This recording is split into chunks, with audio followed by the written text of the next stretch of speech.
I always believed that results spoke for themselves, that if you built something from nothing, transformed a struggling business into an industry leader, and delivered 8 consecutive years of double-digit growth, your position would be secure. That family, especially, would recognize undeniable success. I was wrong. Before we jump back in, tell us where you're tuning in from, and if this story touches you, make sure you're subscribed, because tomorrow, I've saved something extra special. For you! The morning sun streamed through the floor-to-ceiling windows of Meridian Innovations' executive floor, casting long rectangles of light across the polished concrete. At 6:30 a.m., the office was still quiet, just how Alexandra Chen preferred it. These early hours before the workday officially began were sacred. Time to think, to plan, to prepare for the battles that inevitably accompanied running a rapidly growing technology company. Alex set her coffee on her desk and surveyed her office. Unlike the ostentatious displays of success favored by many executives, her space was deliberately understated. The only personal touches were a small collection of framed photographs documenting Meridian's evolution. From the converted garage where she'd launched the company with 3 employees and a prototype, to the current headquarters housing over 200 team members across 5 departments. The journey from that garage to this glass tower had taken 8 years of relentless work, 8 years of 18-hour days, missed vacations, and sacrificed relationships. 8 years of fighting. For recognition in an industry that still viewed female founders with skepticism. 8 years of proving herself over and over again, even to her own family. Especially to her own family. Alex opened her laptop and reviewed the quarterly figures she'd finalized the previous night. Meridian had exceeded projections again, bringing in $14.3 million in the third quarter alone. Annual revenue was on track to hit $53 million, a 22% increase over the previous year. The company's valuation had reached $50 million according to their most recent funding round, with 3 major venture capital firms now competing for the opportunity to invest in their upcoming expansion. By any objective measure, Meridian was a remarkable success story. By any objective measure, Alex Chen had accomplished something extraordinary. Her phone buzzed with a text from her father, Richard Chen, Meridian's chairman of the board. Board. Meeting moved up. 8 a.m. today. My office. Mandatory. Alex frowned. The quarterly board meeting wasn't scheduled until next week, and her father never changed important meetings without significant advance notice. Something was happening. Something she hadn't been informed about. The familiar tension knotted in her stomach. The same feeling she'd experienced countless times growing up as the middle child in the Chen family. The perpetual outsider, watching. Her older brother Michael received mentorship and opportunities while she fought for scraps of attention. The academic achiever whose perfect grades were acknowledged with mere nods while her younger sister Lily's mediocre performances were celebrated with lavish praise. Not this time, Alex whispered to herself, straightening her shoulders. Meridian was different. Meridian was hers, her vision, her design, her execution. Even her father, traditional as he was, couldn't deny what she had built. She took a deep breath and returned to reviewing the quarterly report, adding notes and highlighting key metrics that demonstrated not just Meridian's growth, but its fundamental transformation under her leadership. By 7:15, other executives had begun arriving. Alex could hear the familiar rhythm of the office awakening, the ping of the elevator, the murmur of voices, the hiss of the espresso machine in the communal kitchen. She stepped out of her office to greet her team, maintaining the open door, policy that had become central to Meridian's culture. "Morning, Alex," called Diana Tran, the chief technology officer Alex had recruited from a major competitor 2 years ago. "Ready for the Miller presentation this afternoon? Their procurement team sent over some additional questions." "I reviewed them last night," Alex replied. "Nothing we can't handle. Their concerns about implementation timelines are reasonable, but we can demonstrate our track record of on-time delivery." Diana nodded, a knowing smile playing at her lips. Already 3 steps ahead as usual. This is why we keep winning these contracts. You're always prepared. We keep winning because we have the best technology and the best people, Alex corrected gently. Speaking of which, how's the new development team working out? Exceeding expectations, Diana said. The integration updates are ahead of schedule, and they've identified efficiency improvements we hadn't even considered. That university recruitment program you insisted on has been paying off beautifully. Alex felt a flicker of pride. The university partnership had been controversial when she'd proposed it, with several board members, her father included, arguing that hiring established professionals was less risky. But Alex had been adamant that bringing in fresh perspectives would drive innovation, and the results had proven her right. As they discussed the technical details of the upcoming client presentation, Alex noticed Michael Chen, her brother and Meridian's chief financial officer, stepping off the elevator. His tailored suit and carefully styled hair projected the polished image he'd always maintained. The perfect businessman, groomed from childhood to take over the family holdings. Unlike Alex, who had built Meridian from scratch after their father's dismissal of her business proposal, Michael had been given a controlling interest in Chen Global Investments, the family's asset management firm. He'd joined Meridian's board 3 years ago at their father's insistence, accepting the CFO position despite having minimal involvement in the company's development. Michael spotted Alex and altered his trajectory, approaching with the confident stride of someone accustomed to commanding attention. "Morning, Alex, Diana," he said, nodding at both women. "Alex, do you have a minute? There are some matters we should discuss before the board meeting." Diana excused herself tactfully, leaving the siblings standing in the corridor.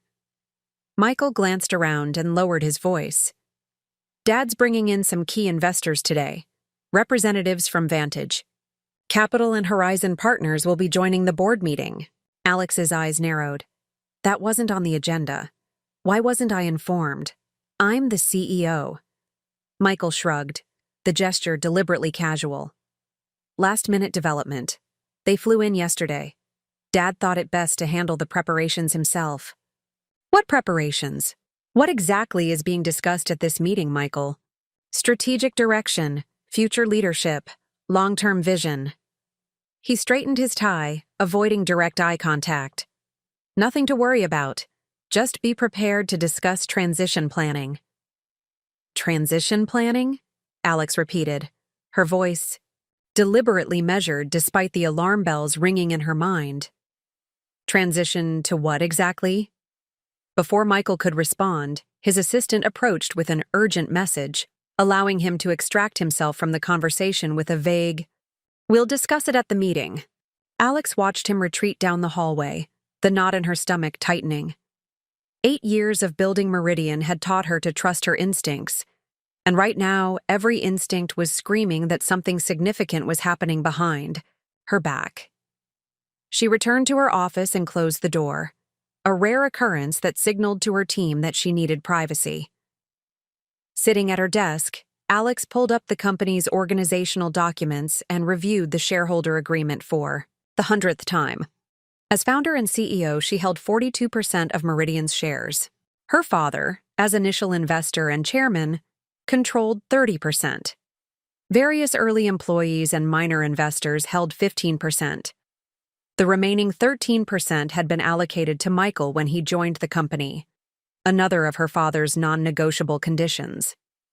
On paper, Alex maintained control, but board dynamics were more complex than simple mathematics. Her father had always possessed an uncanny ability to build alliances and influence votes. If he had decided on a new direction for Meridian, a direction that diminished her role, he would have laid the groundwork meticulously. Alex opened a secure folder on her laptop and reviewed the contingency plans she'd developed over the years. She hadn't survived in the technology sector by being naive. She hadn't built a $50 million company by failing to anticipate threats, even threats, from within. As the minutes ticked toward 8 a.m., Alex gathered the quarterly report, her strategic growth plan, and the technical documentation for Meridian's latest innovation, a proprietary integration platform that had the potential to revolutionize enterprise software deployment, evidence of her vision, her execution, her success. At 7:55, Alex walked toward her father's corner office, exchanging brief greetings with employees she passed. Despite the internal turmoil, she maintained the composed demeanor that had become her professional signature. Meridian's team deserved a leader who projected confidence, regardless of private doubts. Outside the boardroom adjacent to her father's office, Alex paused to observe the gathering through the glass wall. Her father stood at the head of the table, deep in conversation with two men she recognized as partners from Vantage Capital. Michael sat nearby, nodding periodically as if in agreement with points being made. 3 other board members, all longtime associates of her father, were already seated. Conspicuously absent were the 2 board members Alex had personally recruited. Dr. Renata Villers, the former technology dean who had mentored Alex in college, and James Washington, the retired CEO who had become an unofficial advisor during Meridian's early days, the only allies she could reliably count on in contentious board discussions. Taking a deep breath, Alex straightened her shoulders and entered the room. The conversation ceased immediately, all eyes turning toward her with expressions ranging from discomfort to calculated neutrality. "Alexandra," her father said, using her full name as he always did in professional settings. "Thank you for joining us. We were just discussing Meridian's remarkable growth trajectory." "A trajectory we should all be proud of," she replied, taking her usual seat at the table. "As the quarterly report demonstrates, we're not only meeting targets, but exceeding them across all divisions." She placed her materials on the table, noticing the folders already positioned at each place setting, folders she hadn't prepared or approved, bearing Meridian's logo beside the Vantage Capital emblem. "Before we begin," Alex said, maintaining a calm she didn't feel, "I'd like to understand why this meeting was rescheduled and why I wasn't consulted about the agenda or the external participants." Richard Chen's expression remained impassive, the practiced neutrality of a man who had navigated countless business negotiations. "As chairman, I made a judgment call when the opportunity arose to accelerate discussions we've been planning for some time." "What discussions?" Alex asked directly, looking around the table. "And where are Dr. Villers and James Washington?" "They were informed of the schedule change," her father replied, "but had conflicts this morning. We'll proceed without them and update them afterward." Alex doubted this explanation but chose not to challenge it directly. Instead, she opened her quarterly report and placed it deliberately in front of her. "Shall we begin with the company's performance, then? As you'll see, we've exceeded quarterly projections by—" "Actually," Richard interrupted, "we'll be focusing on strategic planning today rather than operational review." He nodded to his assistant, who distributed additional documents, specifically Meridian's leadership structure moving forward. The room fell silent as Alex received the document, a comprehensive restructuring plan titled Meridian Innovation, the Next Phase. She scanned the executive summary, her carefully maintained composure threatening to crack as she absorbed the implications. The plan outlined a complete reorganization of Meridian's executive leadership, with Michael Chen named as incoming CEO, effective immediately. Alexandra Chen was to be transitioned to Founder and Chief Innovation Officer, a role with no operational authority and no voting rights on the executive committee. 8 years of building a $50 million company reduced to a ceremonial title with a single stroke. Preparing and narrating this story took us a lot of time, so if you are enjoying it, subscribe to our channel. It means a lot to us. Now back to the story. Alexandra Chen stared at the restructuring document, her mind processing its implications with the same analytical precision she applied to business challenges. The room around her seemed to recede, voices becoming distant as she focused on the carefully worded paragraphs that effectively dismantled her authority at Meridian Innovation. the company she had conceived, built, and grown into a $50 million enterprise. This transition plan, her father was saying, his voice cutting through her concentration, allows us to leverage everyone's strengths while positioning Meridian for its next phase of growth. Alex looked up, meeting her father's gaze directly. And this was developed without any consultation with the current CEO. Richard Chen's expression remained impassive. The board has been discussing succession planning for some time, Alexandra. As chairman, it's my responsibility to ensure stable leadership for the future.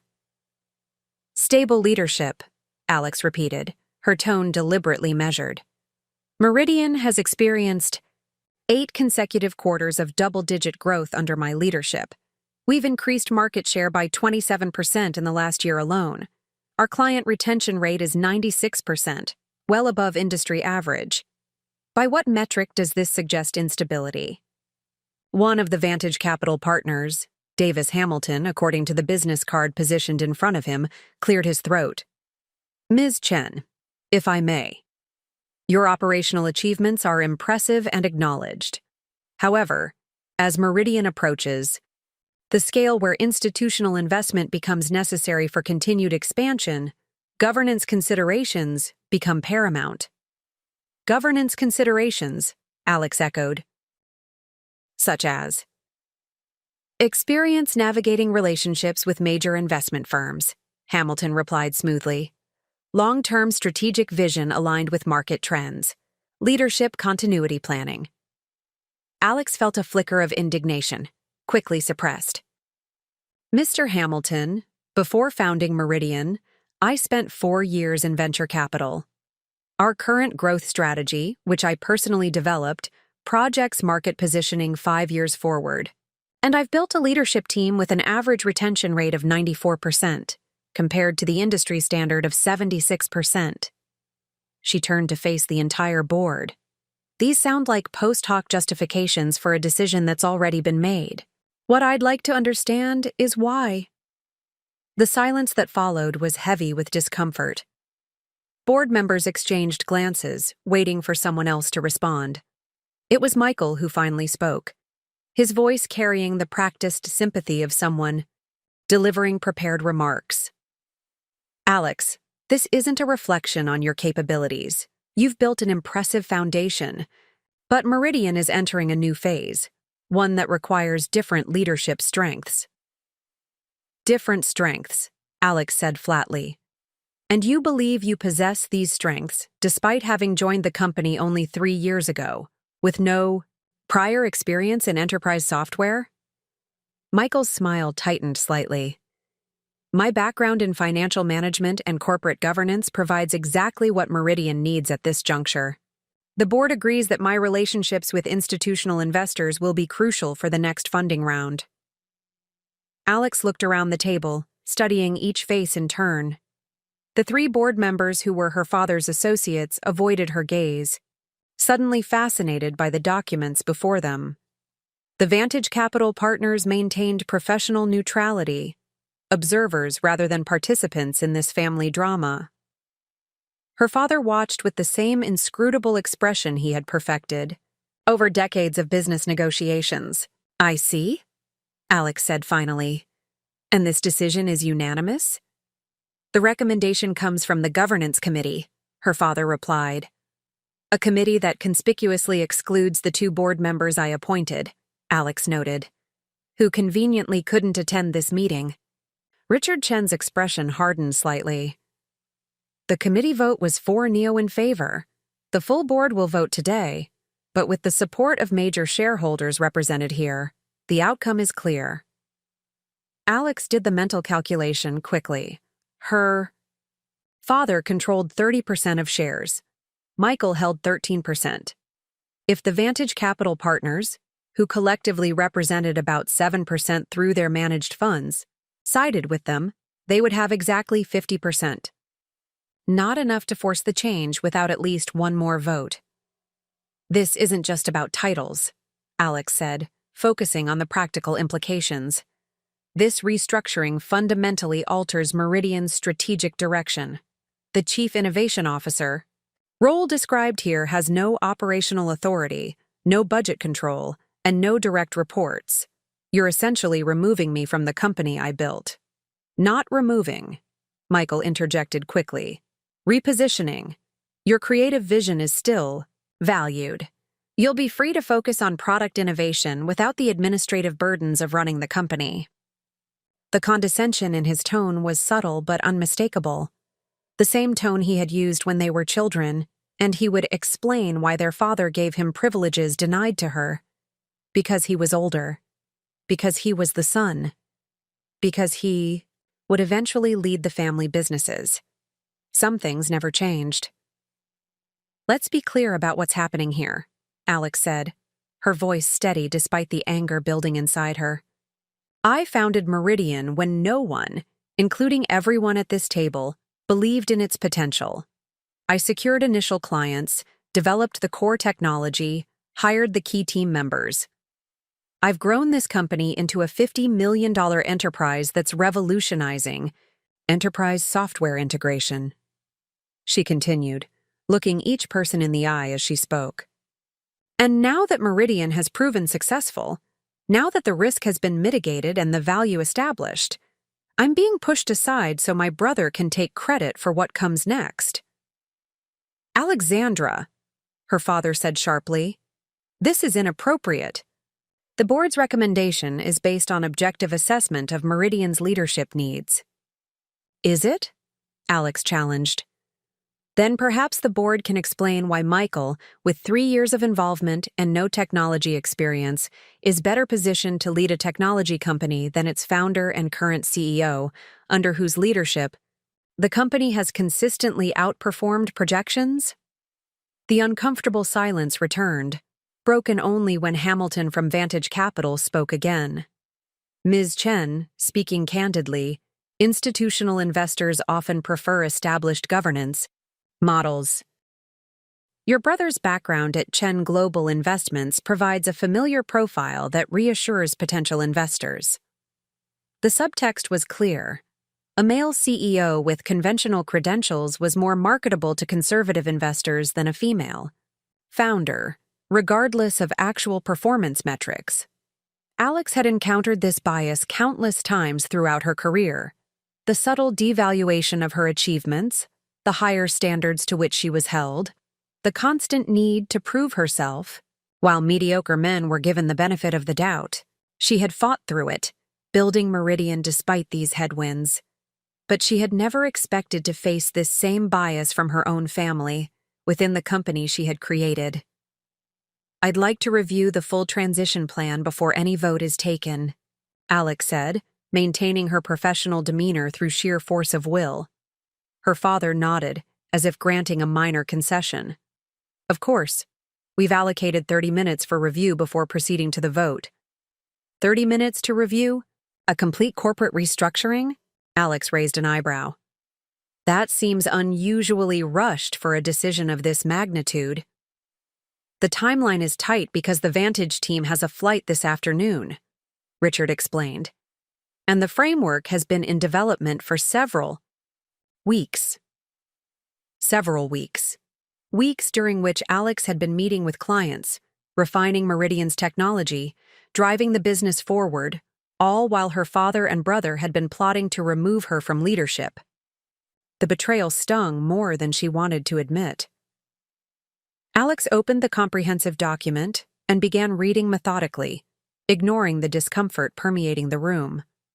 The restructuring was even more extensive than the executive summary had suggested. Beyond the CEO change, the plan reorganized reporting structures to centralize authority under Michael, while systematically dismantling the collaborative leadership model Alex had carefully built. Projects she had championed were deprioritized. Team members she had personally recruited were reassigned. Client relationships she had nurtured for years were to be transferred to newly created roles conveniently filled by executives with connections to Chen Global Investments. It wasn't just a leadership change. It was a complete repudiation of her vision for Meridian. As she read, conversations resumed around her in low tones. Her father and the Vantage partners discussed investment terms. Michael outlined his first 100 days priorities to nodding board members. They spoke as if she had already departed, as if her presence was merely a formality to be tolerated until the inevitable vote. Alex completed her review 5 minutes before the allocated time expired. She closed the document and looked up, interrupting the ongoing discussions with her direct gaze. "I have several questions about this plan," she said, her voice carrying enough authority that conversations ceased immediately. "First, the restructuring eliminates the collaborative development model that has driven our innovation success. What data supports this change?" Michael began to respond, but Alex continued, without allowing the interruption. "Second, the financial projections assume immediate efficiency gains from centralization, despite extensive research showing that disruptive reorganizations typically reduce productivity by 15–20% for at least 2 quarters. Has this been accounted for?" She proceeded methodically through a dozen substantive challenges to the plan's assumptions, highlighting inconsistencies and unsupported claims with the precision that had made her a formidable business leader. It was a masterclass in critical analysis, delivered without emotion, but with devastating effectiveness. When she finished, the room was silent. Several board members looked distinctly uncomfortable, glancing between her and her father, as if witnessing a high-stakes tennis match. Richard Chen's expression had hardened into a mask of disapproval. "These are implementation details that can be addressed during the transition. The board is voting on the leadership framework, not operational specifics." "These aren't minor details," Alex countered. "They're fundamental flaws that undermine the plan's viability. If the board approves this restructuring as presented, they're endorsing a strategy built on demonstrably false assumptions." Her father checked his watch, pointedly. "We need to proceed to the vote. Alexandra, while your concerns are noted, the recommendation stands." In that moment, looking at her father's dismissive expression, Alex understood with perfect clarity. This had never been about Meridian's best interests. It had never been about qualifications or leadership needs. It had always been about maintaining the Chen family hierarchy, with her father at the apex and her brother as the anointed successor. Her role had always been temporary in their eyes, a placeholder until Michael was ready to assume what they considered his rightful position.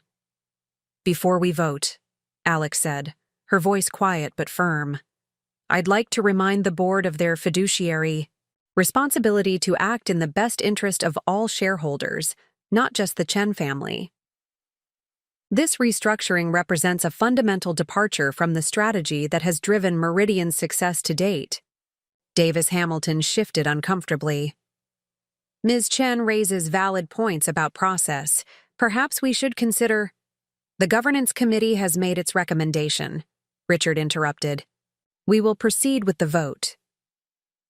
Alex watched as her father called for a show of hands, already knowing the outcome. He had stacked the deck meticulously, ensuring the absence of her allies while securing the support of investors who valued conventional leadership profiles over demonstrated success. The vote was 5-1, with Alex casting the lone dissenting vote. "The restructuring is approved," Richard announced with finality. "Michael Chen will assume the role of Chief Executive Officer effective immediately. Alexandra Chen will transition to the role of Chief Innovation Officer, reporting to the CEO." He turned to Alex, his expression softening slightly. Perhaps the closest thing to sympathy he was capable of displaying in a business context. "I expect a smooth transition, Alexandra. The company's interests must come first." The company's interests, as if she hadn't devoted 8 years of her life to precisely those interests, as if she hadn't sacrificed everything to build Meridian into what it was today.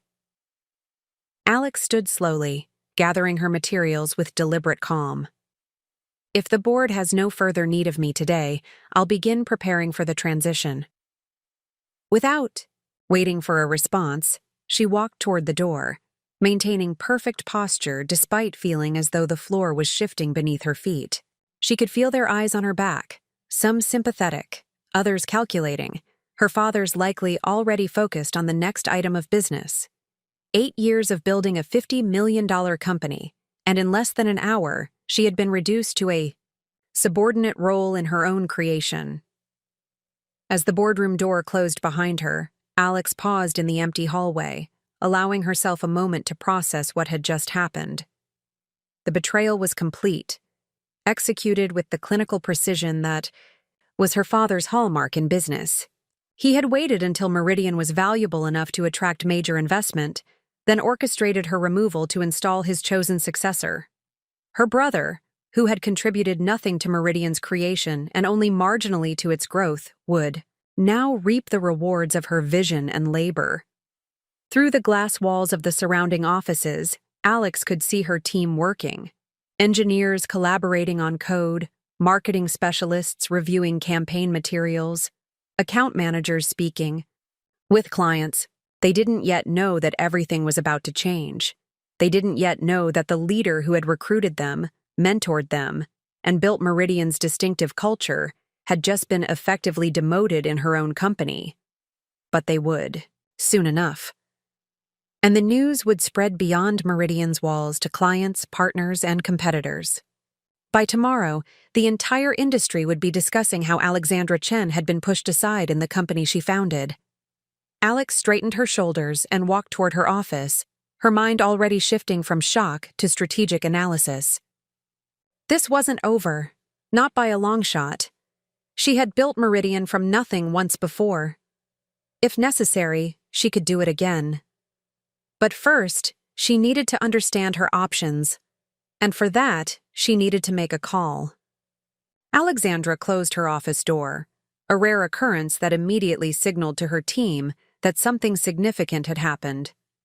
Through the glass walls, she could see curious glances directed her way, but the established culture of respect for privacy that she had cultivated at Meridian gave her the space she needed. She sat at her desk, unlocked her computer, and began methodically documenting everything that had just transpired in the boardroom. The exact wording of key statements, the specific arguments presented, the procedural irregularities that had ensured the outcome her father desired. Her legal background, acquired during the 2 years she had spent at a prominent law firm before founding Meridian, had taught her the value of contemporaneous records. As she typed, Alex noticed her hands were steady, her thoughts organized, despite the emotional storm beneath the surface. Years of navigating hostile business environments had honed her ability to compartmentalize, to channel emotion into productive action, rather than allowing it to cloud her judgment. When she finished the detailed account, Alex opened a secure cloud storage account, one not connected to Meridian's systems, and created a new folder titled Transition Documentation. She began transferring key files from her work computer. The original business plan she had written 8 years ago, complete with her father's dismissive comments in the margins, before he reluctantly provided initial funding. The technical specifications for Meridian's core products, developed primarily by her during the company's first 2 years. The client acquisition strategy that had secured their first major contracts. These weren't just documents, they were evidence. Evidence of her vision, her execution, her central role in creating the company that was now being taken from her. Evidence that might prove crucial depending on what path she chose moving forward. A soft knock at her door interrupted her archiving. Alex looked up to see Diana Tran, her CTO, standing outside with an expression of barely contained concern. Alex gestured for her to enter. "There are rumors spreading," Diana said without preamble, closing the door behind her. "Something about a leadership change? Michael's assistant is scheduling introductory meetings with department heads." Alex had known this moment would come, but had hoped for more time to prepare. She took a deep breath. "The board voted this morning to restructure the executive leadership," she confirmed, keeping her voice steady. "Michael has been appointed CEO effective immediately. I've been transitioned to a Chief Innovation Officer role, reporting to him." Diana's expression shifted from concern to disbelief. "That's absurd. You built this company. The integration platform was your design. Our entire approach to enterprise deployment was your vision. Apparently, the board feels Meridian needs different leadership qualities moving forward, Alex replied, unable to keep a hint of bitterness from her tone. Diana shook her head. This is about your father finally getting what he's always wanted, isn't it? Michael running the company while you're sidelined. It wasn't a question. Over the 3 years they had worked together, Diana had become more than just a colleague. She had become a confidant, someone who understood both the technical challenges of their work and the personal dynamics Alex navigated daily.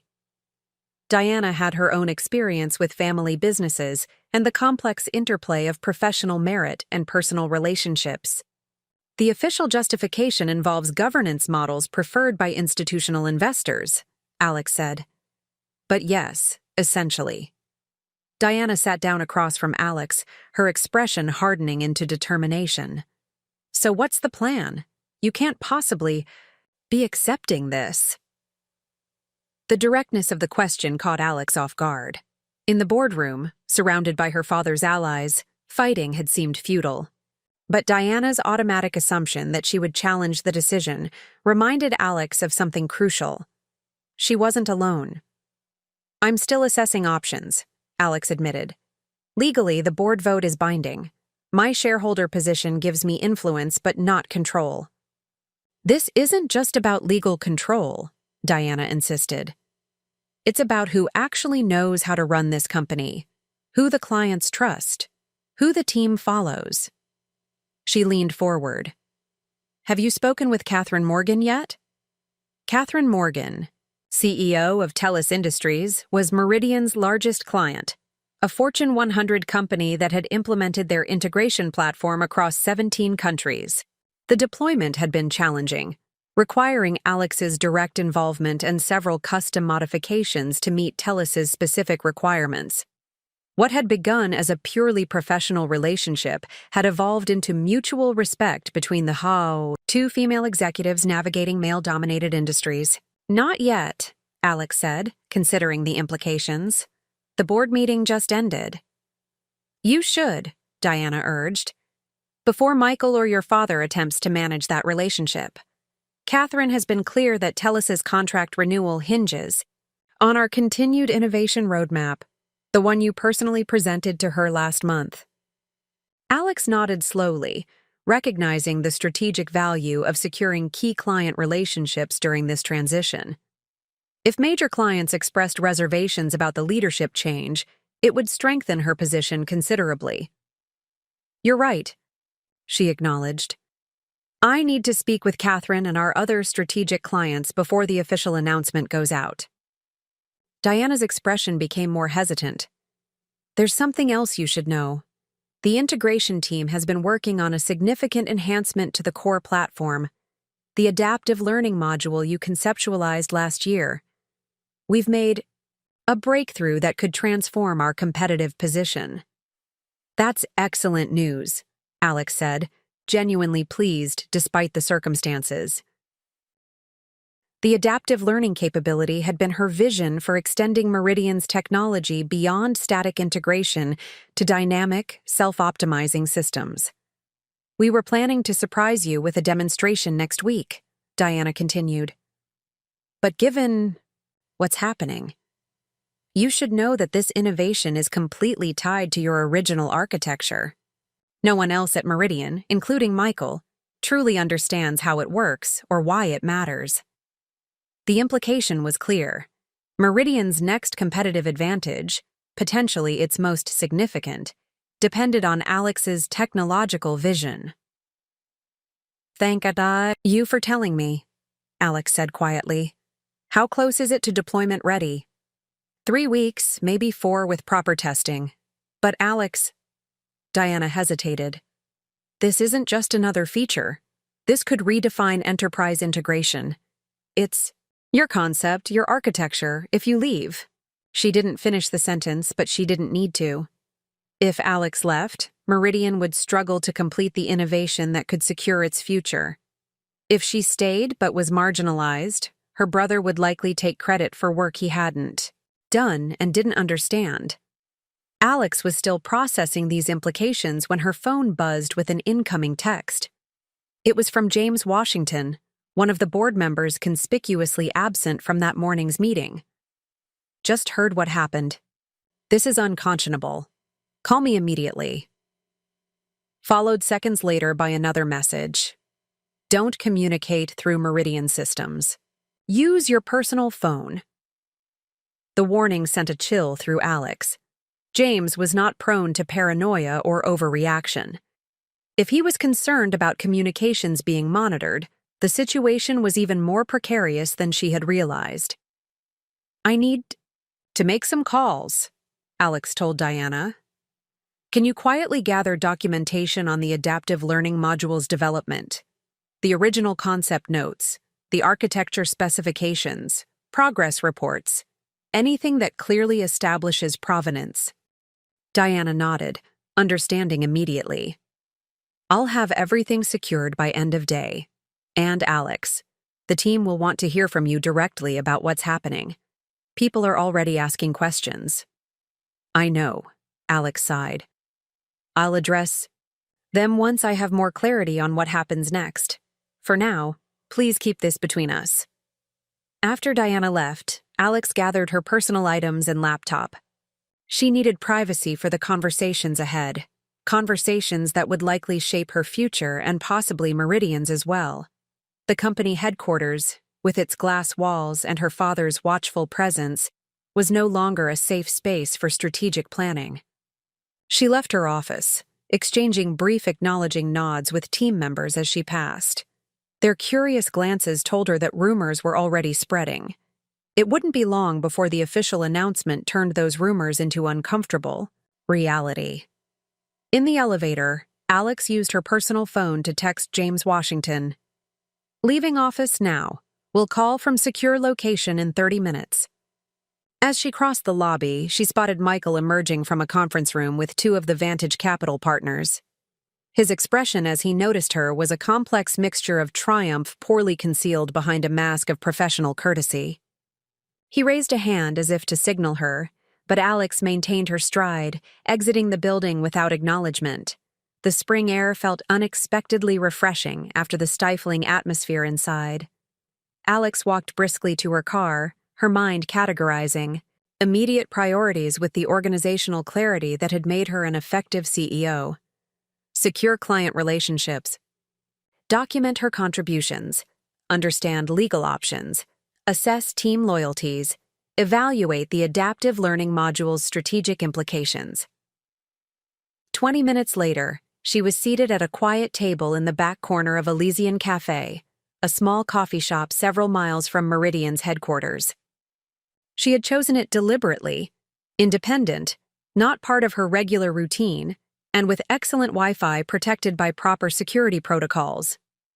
After ordering coffee, Alex placed her personal laptop on the table and connected to her secure cloud storage. She continued transferring and organizing key documents, not just technical specifications and business plans, but emails documenting critical decisions, presentations she had delivered to major clients, and performance metrics demonstrating Meridian's success under her leadership.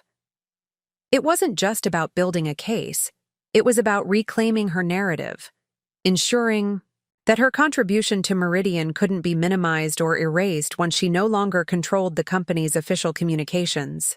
When her coffee arrived, Alex checked the time and then called James Washington on her personal phone.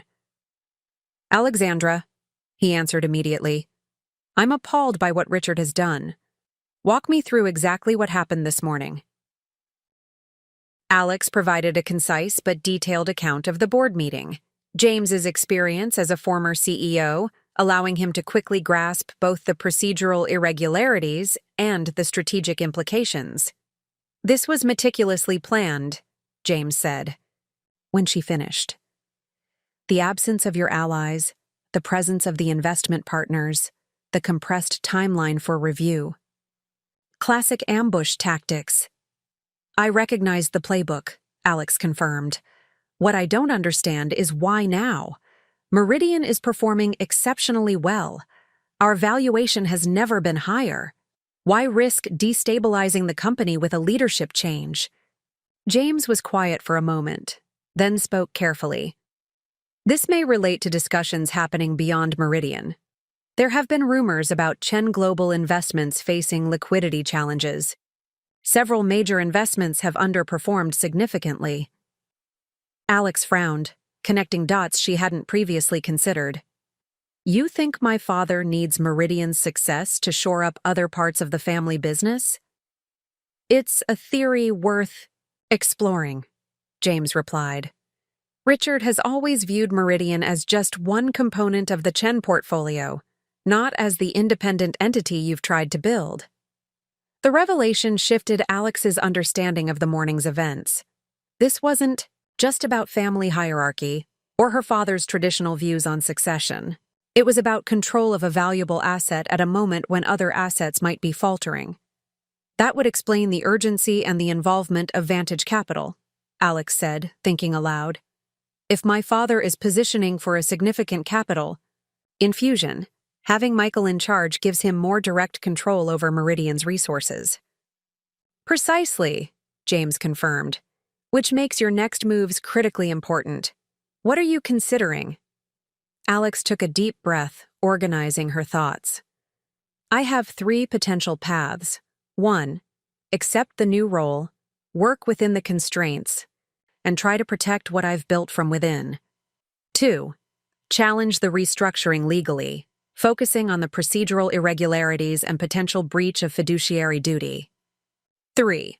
Walk away entirely and start something new. Each has significant implications, James noted. What's your instinct? My instinct is to fight, Alex admitted. But I need to be strategic, not reactive. Fighting the wrong way could damage Meridian itself, hurt the team I've built, compromise the client relationships I've nurtured. James was quiet for a moment. There may be a 4th option you haven't considered, one that leverages external validation of your contribution. What do you mean? Before making any definitive decisions, I suggest you speak with Catherine Morgan at TELUS and possibly Jacob Friedman at Nexus Systems. Jacob was the CTO of another major client who had worked closely with Alex on their implementation. Diana suggested the same regarding Catherine, Alex said. But why Jacob specifically? Because both Catherine and Jacob are on the selection committee for the Westridge Innovation Award, James replied. The finalists are being notified this week. Alex's pulse quickened. The Westridge Award was the most prestigious recognition in enterprise technology, acknowledging not just commercial success, but transformative approaches that redefined industry standards. Meridian had submitted their integration platform for consideration, but with hundreds of companies competing, Alex had considered it a long shot. You think Meridian is a finalist? She asked, careful not to assume. I have reliable information that Meridian isn't just a finalist, James said, his tone suggesting he was choosing his words deliberately. Meridian, specifically the architecture you personally designed, is the frontrunner. The implications were immediately clear. If Meridian won the Westridge Award, it would be impossible for her father and brother to minimize her contribution. The timing couldn't be more significant. The announcement is scheduled for next Friday, James continued, which gives you a narrow window to position yourself accordingly. Alex's mind was already racing with possibilities. This changes things considerably. Thank you, James. One more piece of information you should have, James added. Dr. Villers and I weren't casually excluded from this morning's meeting. We were deliberately misinformed about the time. I received a call last night claiming the meeting had been postponed until next week. The deliberate deception further confirmed what Alex had suspected. Her father had methodically ensured her allies would be absent for the critical vote. I appreciate you telling me this, Alex said. It establishes a pattern of bad faith actions that could be relevant if this moves toward legal remedy. Indeed, James agreed.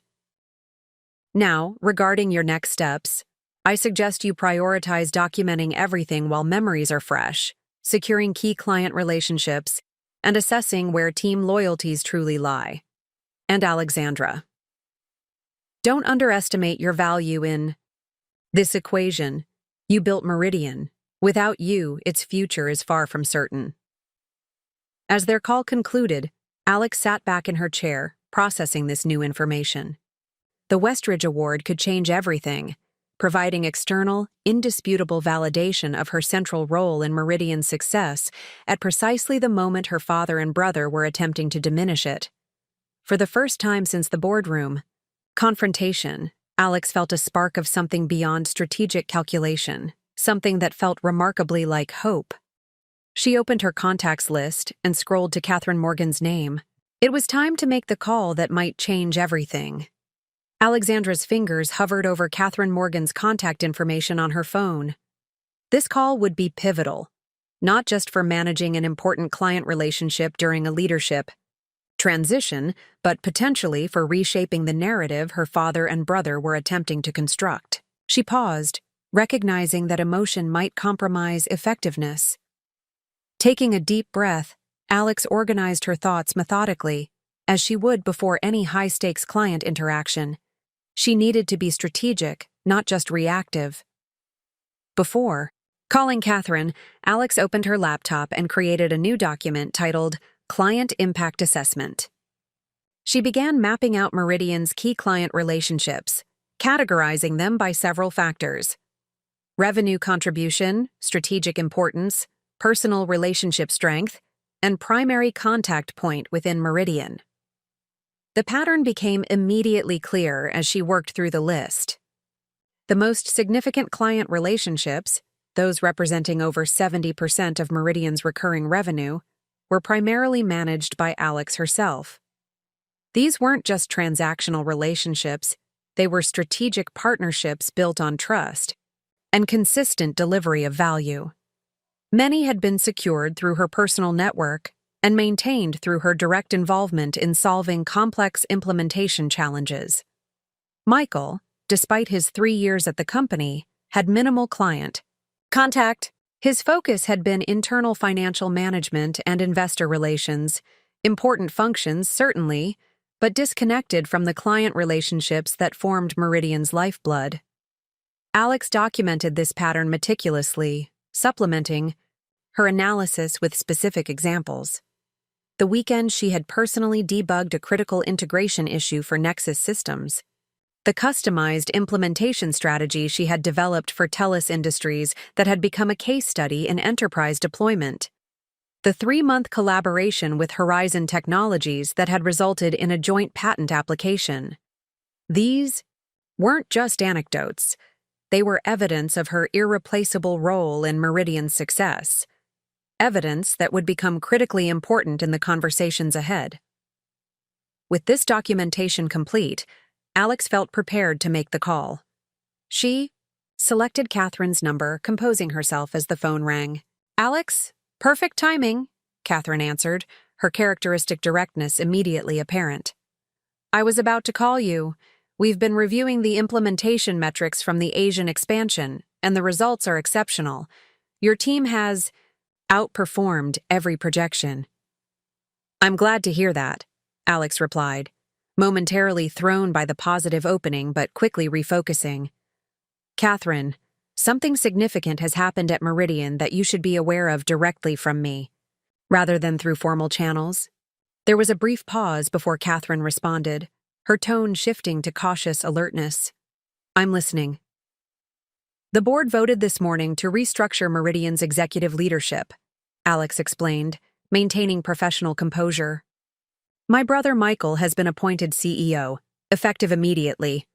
I've been moved to a Chief Innovation Officer role, reporting to him."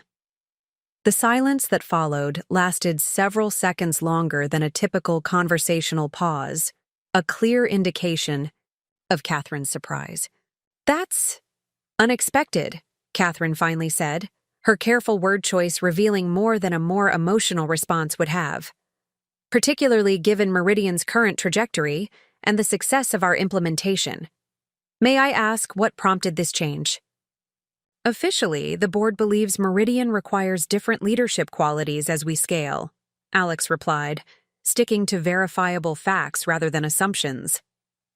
The restructuring coincides with discussions about a significant new investment round with Vantage Capital.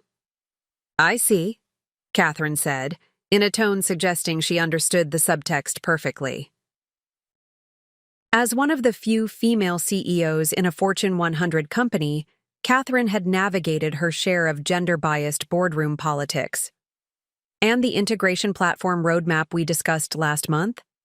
The one that's central to our 5-year digital transformation. Strategy?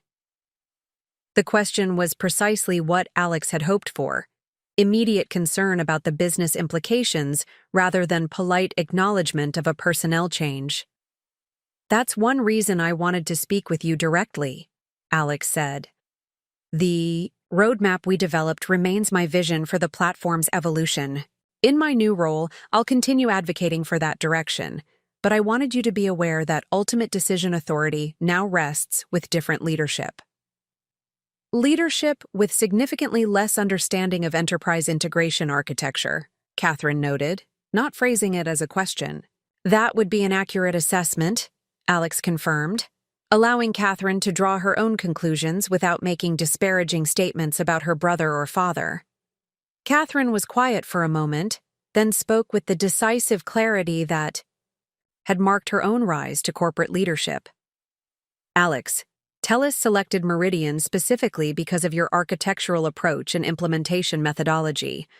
Our contract renewal decisions will be based on continuity of that vision. I hope you'll communicate that clearly to Meridian's new leadership. The implicit support was exactly what Alex needed. A major client signaling that Meridian's value proposition was inextricably linked to her continued influence. I appreciate your directness, Alex said. And speaking of our ongoing collaboration, I understand the Westridge Innovation Award finalists are being notified this week. Has the committee completed their evaluations? The slight shift in conversation. Rhythm told Alex that Catherine was recalibrating, recognizing the strategic implications of the question. The committee's deliberations are confidential until the formal announcement, Catherine replied carefully. However, I can say that revolutionary approaches to enterprise integration featured prominently in our discussions. The announcement will be made next Friday at the Westridge Summit. It wasn't an explicit confirmation, but it aligned with what James had indicated. Meridian was likely not just a finalist, but a frontrunner for the industry's most prestigious recognition. I look forward to the announcement, Alex said. Will you be attending the summit? I'm delivering the keynote address, Catherine confirmed. Which reminds me, the organizing committee requested your participation in the Enterprise Innovation panel. Given this morning's developments, should I inform them of a change in Meridian's representation? The question offered a perfect opening. I would still very much like to participate, Alex replied. The panel aligns well with my new focus on innovation leadership. Excellent, Catherine said, and Alex could hear the subtle smile in her voice. The panel has significant visibility. Several major industry publications will be covering it, along with the awards ceremony. The implication was clear. The Westridge Summit would provide a high-profile platform for Alex to reassert her technological leadership at precisely the moment her role was being diminished internally. Whether by design or fortunate coincidence, Catherine was offering tactical support. Before I let you go, Catherine added, I should mention that our implementation team has documented the critical role your personal intervention played in resolving the Asia-Pacific deployment challenges. The report specifically notes that your architectural insights prevented a potential 7-figure loss in productivity. I'll make sure that report reaches appropriate parties at Meridian. Thank you, Catherine, Alex said, genuinely appreciative of both the recognition and the strategic assistance. I value our partnership and look forward to seeing you at the summit. After ending the call, Alex sat back, processing the interaction. Catherine's support was significant, not just personally validating, but strategically valuable. If TELUS Industries, Meridian's largest client, explicitly linked their continued business to Alex's vision and involvement, it created powerful leverage against her marginalization. Her phone buzzed with an incoming email. It was from Diana, with the subject line, Secure Documentation, Adaptive Learning Module. The message was brief. Everything you requested is in the encrypted folder. Access details by separate channel. Team is asking questions. Need guidance on communication approach. Before Alex could respond, a text message arrived from a number she didn't recognize. This is Dr. Villers. James suggested I contact you directly. Need to speak urgently about this morning's board action. Available now if you can talk. The momentum was building faster than Alex had anticipated. Dr. Renata Villers was not only a board member, but a respected technology leader whose endorsement carried significant weight in the industry. Her outreach, combined with Catherine's implicit support and Diana's secured documentation, was creating a foundation for potential countermoves. Alex sent a quick reply to Dr. Villers with her current location, then turned her attention to the encrypted folder Diana had prepared. Using the access credentials Diana had texted separately, Alex opened the comprehensive documentation of the adaptive learning module's development. The material was even more compelling than she had hoped. The folder contained her original concept notes from 18 months earlier, architectural specifications in her distinctive notation style, and a complete development timeline showing her ongoing guidance of the project. Most significantly, it included video recordings of 3 critical technical review sessions, where Alex had resolved fundamental design challenges that had stalled the development team. This wasn't just evidence of her contribution, it was irrefutable, proof that the innovation potentially transforming Meridian's market position was fundamentally her creation. As Alex reviewed the materials, she received another email, this one from Jacob Friedman at Nexus Systems, with the subject line, Meridian Implementation Review and Strategic Partnership Discussion. The timing seemed unlikely to be coincidental, given her conversation with James about Jacob's role on the Westridge Award Committee. Opening the email, Alex found a formal business communication with a critically important subtext. Jacob was requesting a meeting to discuss both their current implementation and a potential expanded partnership, specifically requesting Alex's personal involvement, due to the integral role your architectural insights played in our successful deployment. Like Catherine, Jacob was signaling continued confidence in Alex herself, separate from her formal position within Meridian. The email concluded with a pointed reference to the upcoming Westridge Summit and a request to connect there to discuss recognition of truly innovative approaches to enterprise integration challenges. The pattern was becoming clear.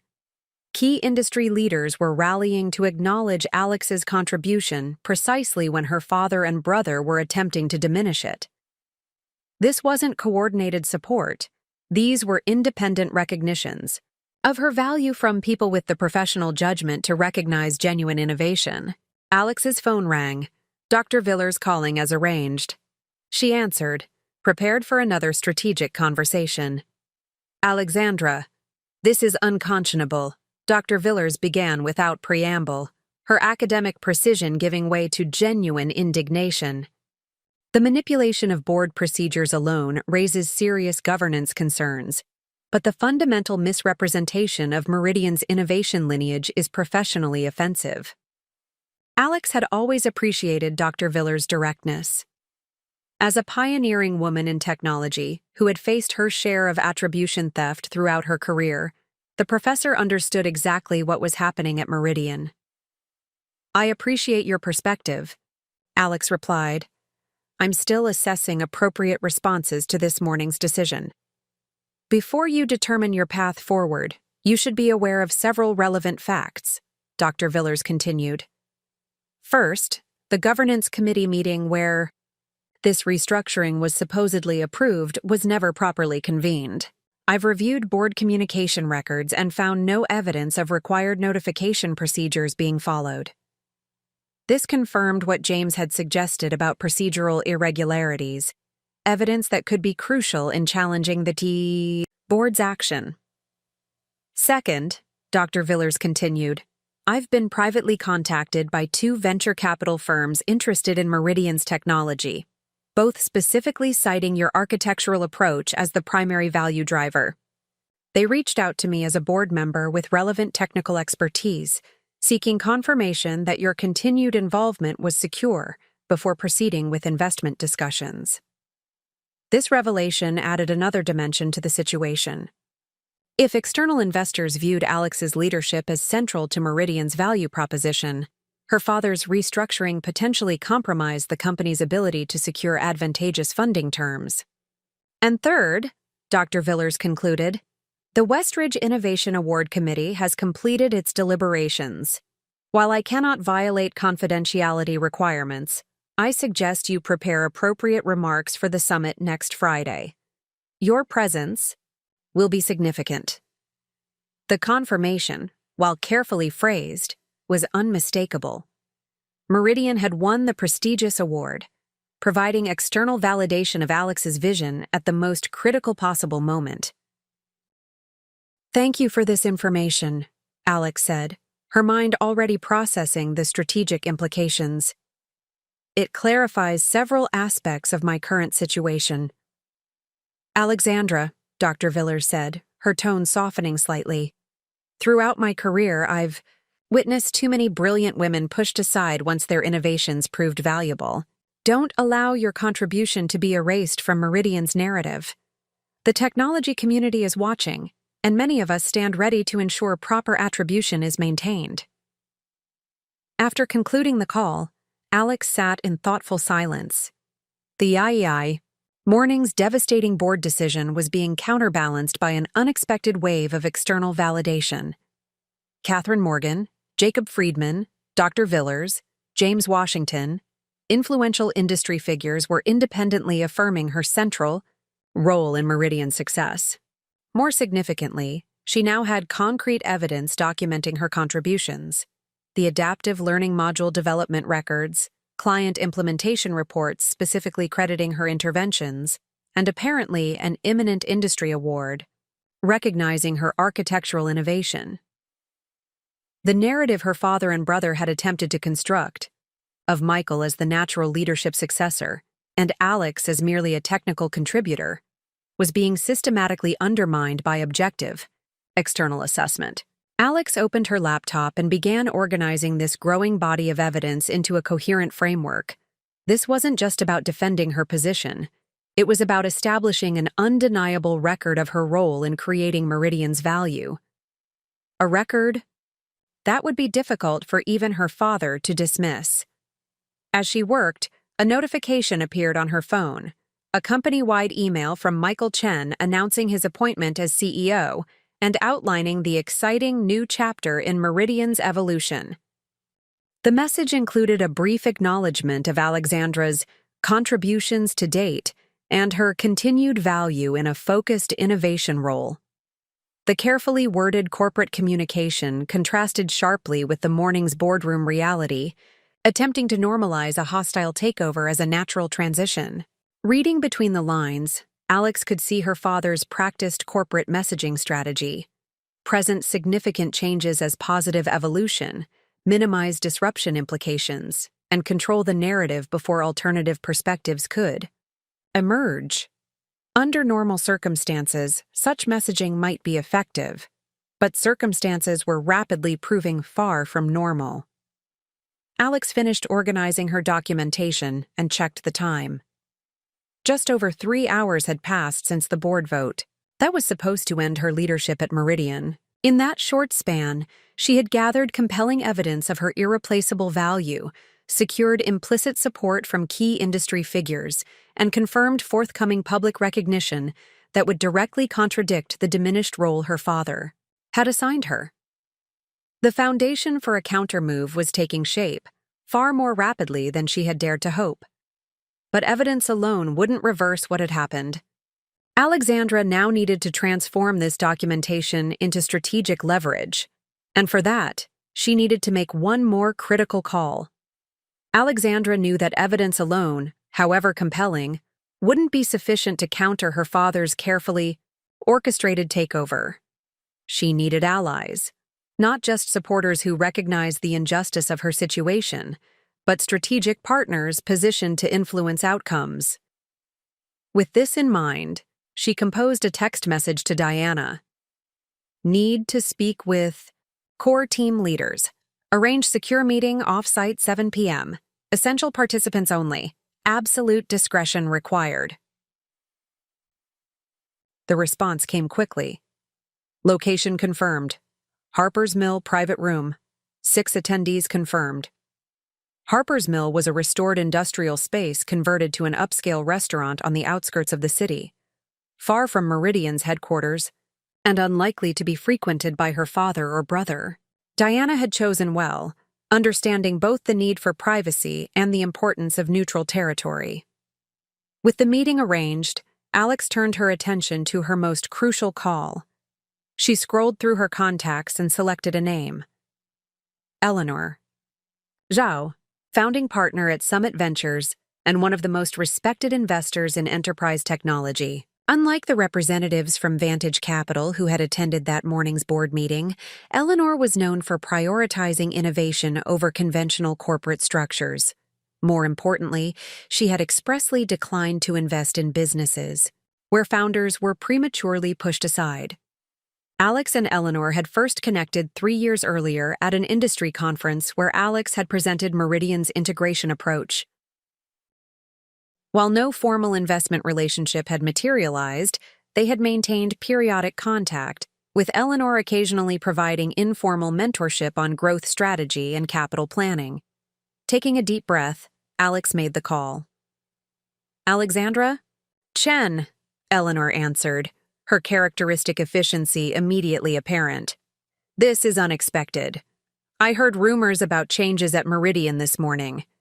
News traveled fast in the technology investment community. Alex wasn't surprised that Eleanor was already aware of developments, though the speed of information flow confirmed the significance of Meridian's situation. The rumors are accurate, Alex confirmed. The board voted this morning to appoint my brother Michael as CEO. I've been moved to a Chief Innovation Officer role, reporting to him. Fascinating timing, Eleanor observed. Just as Meridian's integration platform is gaining serious market traction. And, if industry whispers are accurate, just as you're about to receive significant recognition at the West Ridge Summit. The CUR, confirmation that news of Meridian's likelihood of winning the prestigious award had reached investment circles, further validated Alex's strengthening position.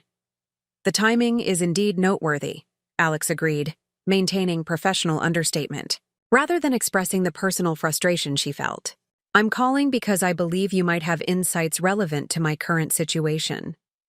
You're wondering about the sudden interest from Vantage Capital, Eleanor said, cutting directly to the heart of the matter, and whether it relates to challenges at Chen Global Investments.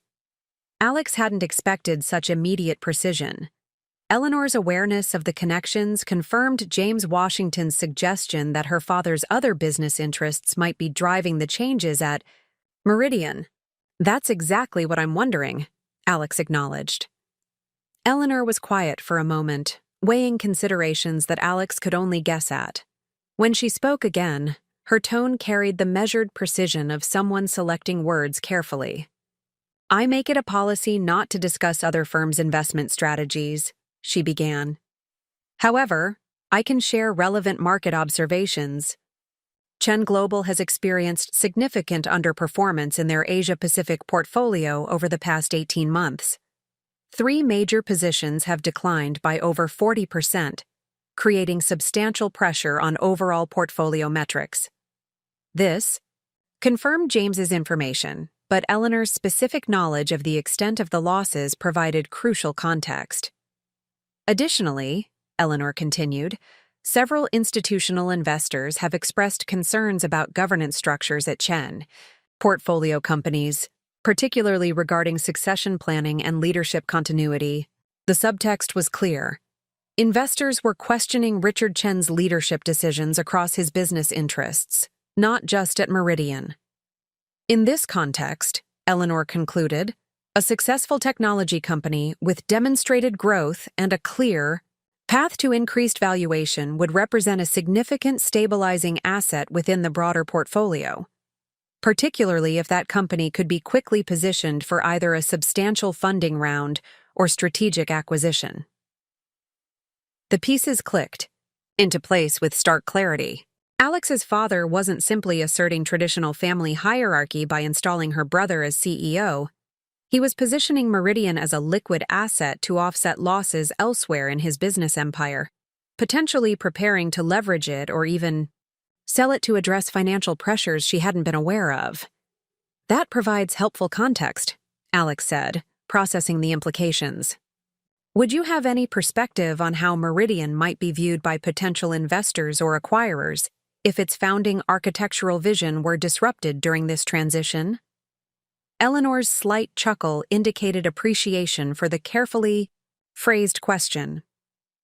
Speaking purely hypothetically, enterprise technology valuations are increasingly tied to innovation continuity. Companies whose founding technical leadership remains actively involved command premium multiples, typically 30–40% higher than those experiencing discontinuity in technical vision. The statement provided powerful ammunition. If Eleanor's assessment was accurate, and her track record suggested it would be, removing Alex from meaningful leadership would significantly reduce Meridian's valuation precisely when her father appeared to need that value most. One final question, Alex said. The Westridge Innovation Award announcement is scheduled for next Friday. In your experience, how might recognition of that caliber affect investor perceptions of leadership transition timing? The Westridge carries unique weight, Eleanor replied. It's peer-selected, technically rigorous, and historically predictive of market leadership.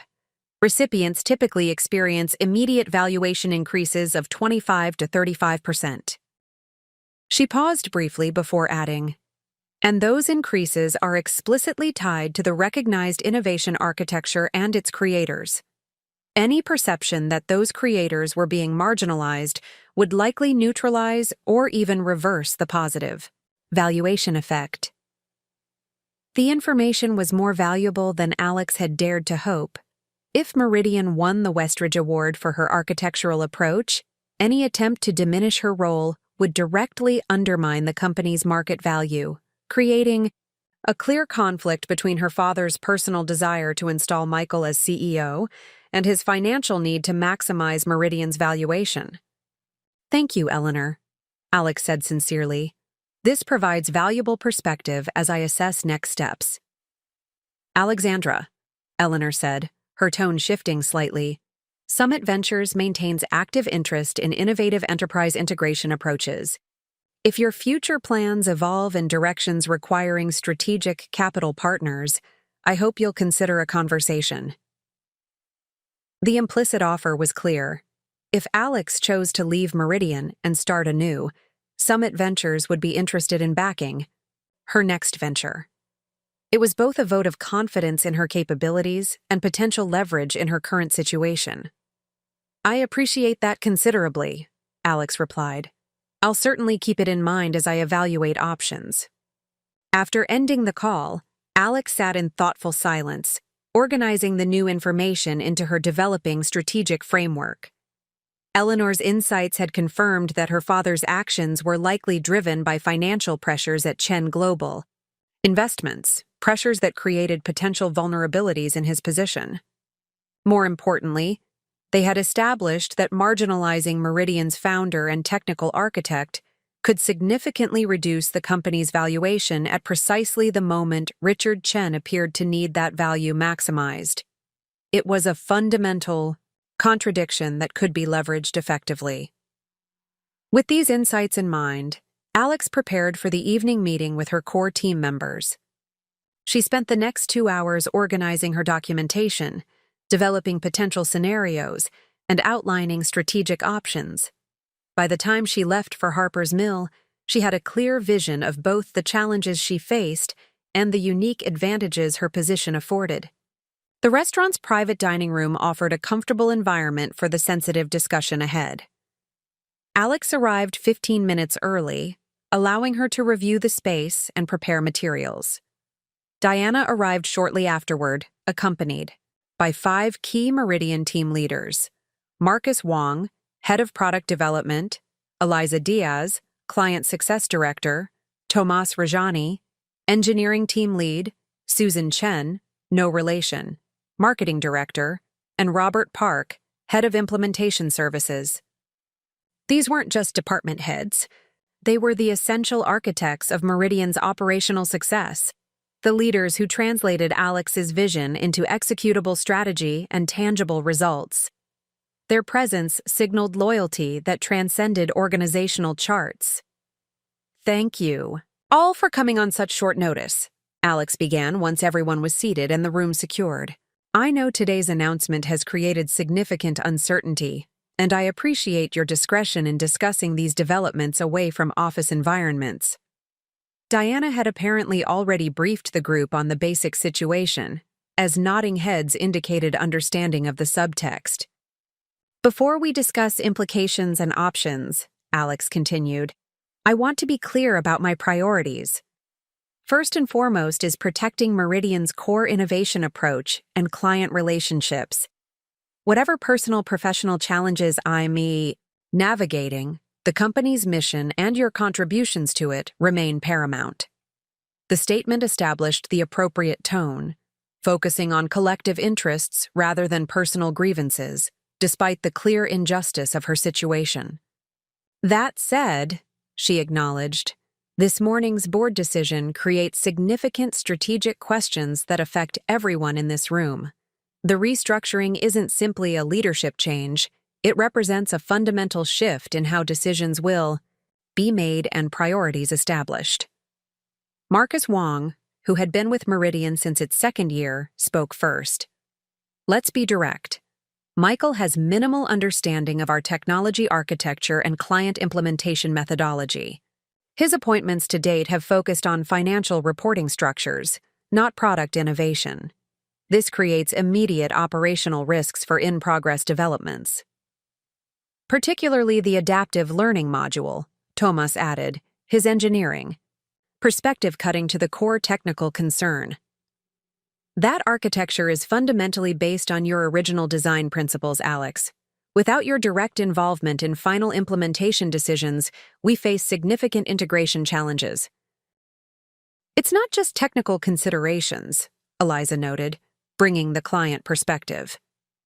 3 of our 5 largest clients specifically referenced your architectural approach in their contracts.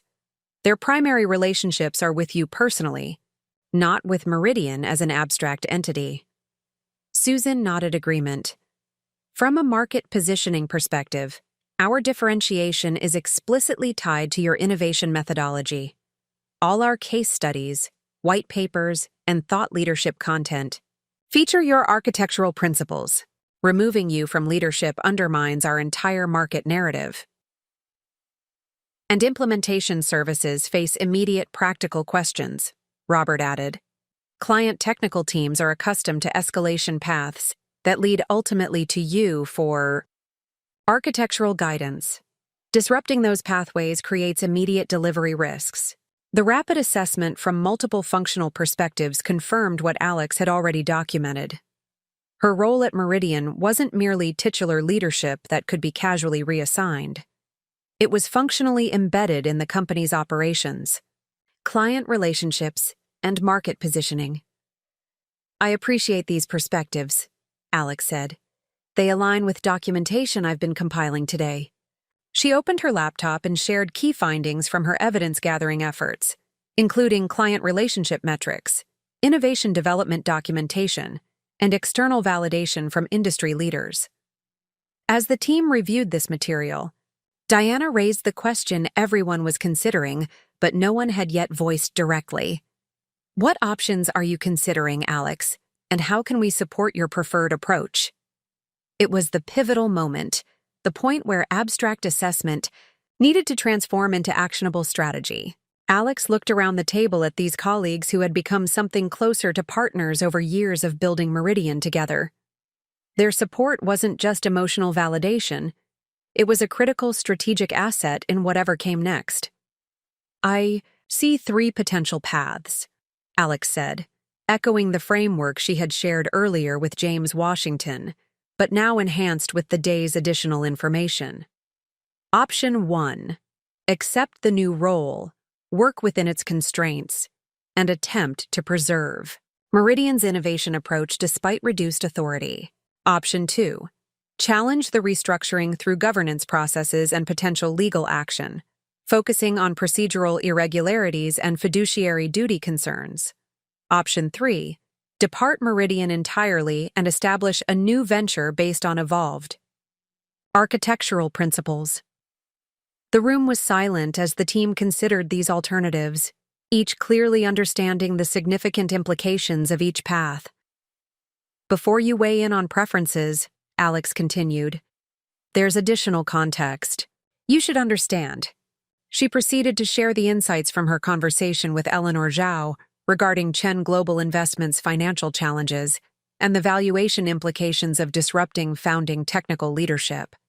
She also confirmed what several had already suspected, that Meridian was likely to receive the Westridge Innovation Award the following week, creating a powerful external validation of her architectural approach. As this context registered, Alex could see strategic calculations happening behind thoughtful expressions. These weren't just loyal employees, they were sophisticated professionals evaluating complex scenarios with both personal and organizational implications. "This isn't just about title or position," Alex concluded. "It's about protecting what we've built together and ensuring it continues to deliver value according to the principles that have driven our success. Whatever path forward emerges, I want it to honor your contributions and secure Meridian's innovative foundation." The statement was sincere, reflecting Alex's genuine commitment to the team and mission she had assembled. But it also established the crucial framing for whatever came next. This wasn't about personal ambition or family drama. It was about preserving authentic innovation against forces that would compromise it for short-term financial gain. As the team began discussing strategic options, Alex felt a subtle shift in her perspective. The morning's betrayal had initially seemed like an ending, the loss of the company she had built. But surrounded by these allies who recognized her true contribution and were prepared to support her next moves, she realized it might instead be the beginning of something potentially more significant. Whatever her father and brother had intended by their boardroom maneuver, they had inadvertently created conditions for something they had never anticipated. A founder liberated from familial constraints, armed with irrefutable evidence of her value, supported by key operational leaders, and poised for industry recognition at precisely the optimal moment. The real strategic advantage, Alex realized, wasn't the specific evidence she had gathered, or even the external validation from industry leaders. It was these people, these allies who shared her vision and recognized authentic innovation leadership. They were the true assets that neither her father nor brother could appropriate through boardroom procedural maneuvers. As the discussion progressed toward consensus on a strategic approach, Alex felt something unexpected amid the analytical problem-solving: a growing sense of liberation. For the first time since founding Meridian, she was planning its future, without the constraining influence of her father's traditional expectations or her brother's entitled assumptions. Whatever came next would be shaped by merit rather than family hierarchy, by demonstrated value rather than positional authority. And in that realization, despite the morning's devastating boardroom defeat, Alexandra Chen discovered she had never been in a stronger position to define her own path forward. While Alexandra was building alliances at Harper's Mill, Richard Chen sat in his penthouse office at Chen Global headquarters, reviewing the day's developments with Michael.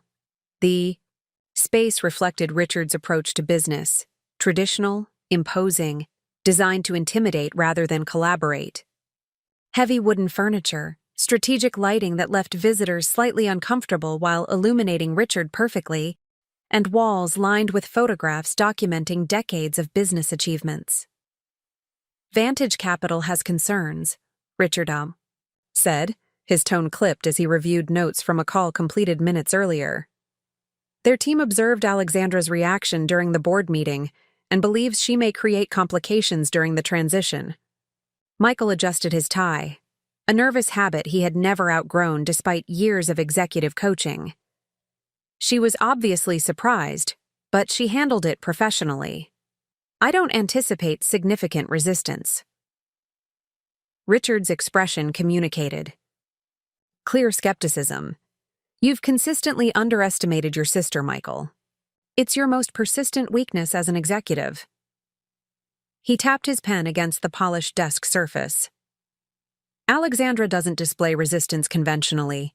She builds methodical cases and secures strategic support before making counterplays. The assessment was more accurate than either man realized. While they discussed theoretical concerns, Alexandra was already executing precisely such a strategy less than 10 miles away. What options does she really have? Michael argued. The board vote is binding. The restructuring announcement has been distributed. Her role has been clearly defined. Her role has been defined on paper, Richard corrected. Alexandra's actual influence extends well beyond organizational charts. The key client relationships are primarily hers. The technical team follows her architectural direction regardless of formal reporting lines, and the Westridge Innovation Award nomination specifically references her design methodology. Michael's expression shifted from confidence to concern. You didn't mention the Westridge Award during our planning discussions. It wasn't confirmed until yesterday, Richard admitted. The timing is unfortunate. Industry recognition of Alexandra's specific contribution complicates our narrative about leadership transition being a natural evolution rather than a forced restructuring. Michael processed this new information, his executive facade temporarily giving way to the sibling rivalry that had defined his relationship with Alexandra since childhood. It's still just an award. It doesn't change the fundamental reality that I'm now CEO and she reports to me. Richard sighed, a rare display of impatience with his son. This isn't about organization charts, Michael. It's about perception and leverage. Alexandra built Meridian from concept to $50 million valuation through force of will and innovative thinking. If she receives independent validation of that contribution at precisely the moment we've diminished her role, it creates both narrative, challenges, and practical complications for the next funding round.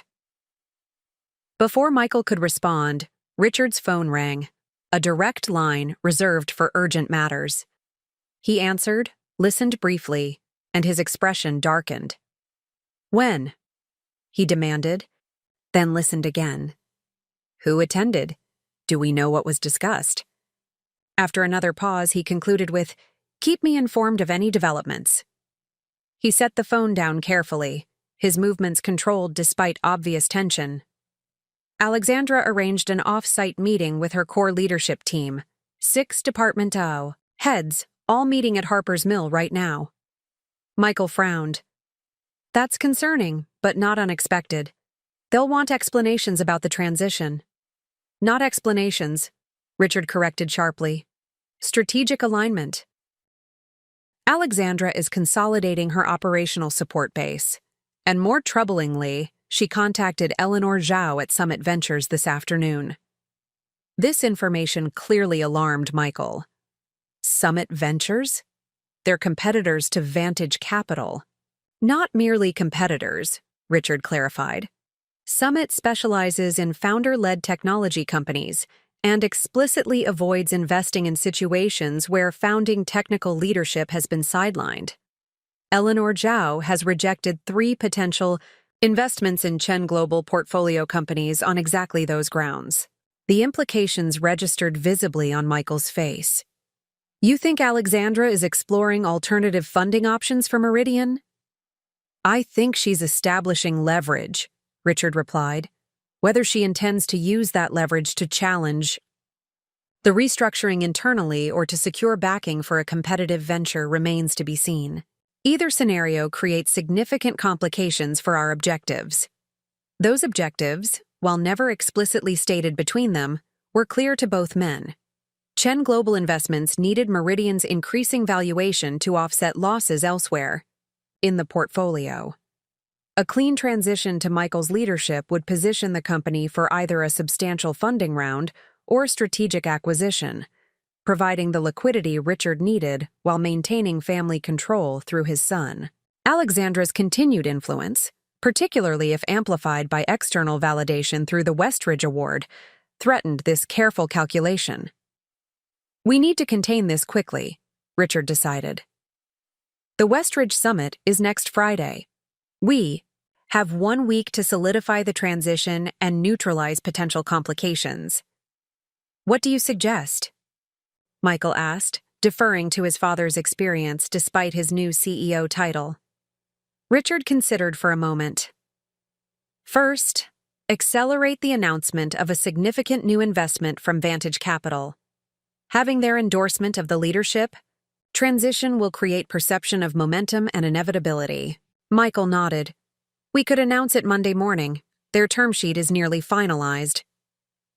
Second, Richard continued, immediately reassign Alexandra's primary client relationships. Schedule introduction calls with you as the new CEO, emphasizing continuity of service while establishing direct communication channels that bypass Alexandra. Catherine Morgan at TELUS might resist, Michael noted, referencing Meridian's largest client. She and Alexandra have a strong relationship. Then start with more receptive clients, Richard instructed. Create a pattern of acceptance. That makes resistance appear unreasonable. Basic influence tactics. Michael made notes, his confidence returning as they developed a concrete plan. What about the technical team? They're likely to remain loyal to Alexandra given her architectural leadership. Richard's expression hardened. Accelerate the technical reorganization outlined in Phase 2 of the restructuring plan. Distribute the adaptive learning module development across multiple teams rather than maintaining it as a centralized initiative. Dilute Alexandra's direct influence by creating intermediate management layers between her and the implementation teams. The strategy was calculating and comprehensive, designed to systematically isolate Alexandra from the operational mechanisms that gave her influence beyond her formal role. It reflected Richard's decades of experience in corporate maneuvering, where power was accumulated and protected through structural adjustments rather than direct confrontation.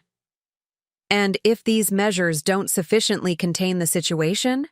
Michael asked, the question revealing lingering doubts about their ability to truly sideline his sister.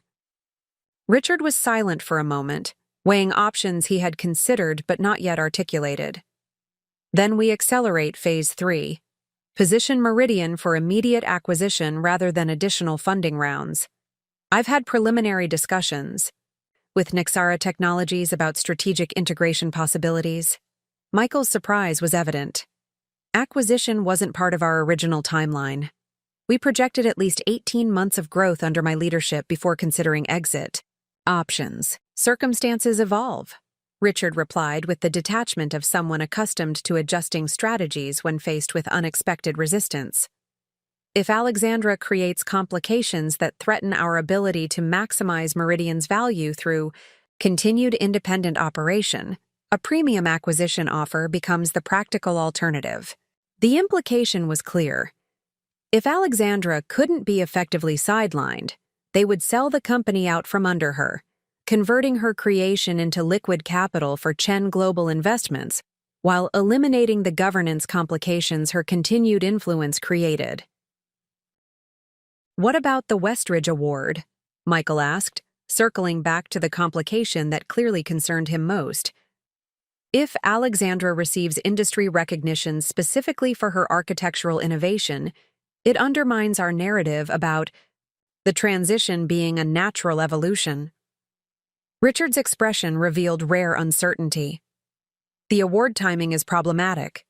Ideally, we would position it as recognition of Meridian as an organization rather than Alexandra individually. But the nomination specifically references her architectural methodology. Could we prevent her from attending the summit? Michael suggested. Richard dismissed this immediately. That would create more complications than it would solve. Attempting to block her participation would only validate concerns about our intentions. He considered further options before continuing. Better to embrace it strategically. You'll attend the summit alongside Alexandra, positioning the award as validation of Meridian's collective innovation capabilities under your new leadership. Michael nodded, though his expression betrayed doubt about effectively claiming credit for his sister's recognized innovation. And if Alexandra uses the platform to contradict that narrative? She won't, Richard said with unexpected certainty. Alexandra has always prioritized Meridian's success over personal recognition. She'll maintain professional composure regardless of her private objections. It's why she's been effective as a leader despite her unconventional approach. He paused, before adding, it's also why she represents a more significant challenge than you've acknowledged. Her commitment to principle over ego makes her both predictable in values and unpredictable in tactics. The assessment revealed a grudging respect that Richard rarely displayed toward his daughter. Despite orchestrating her removal from leadership, Jak Perennis said quality thesis in as Alexander that he had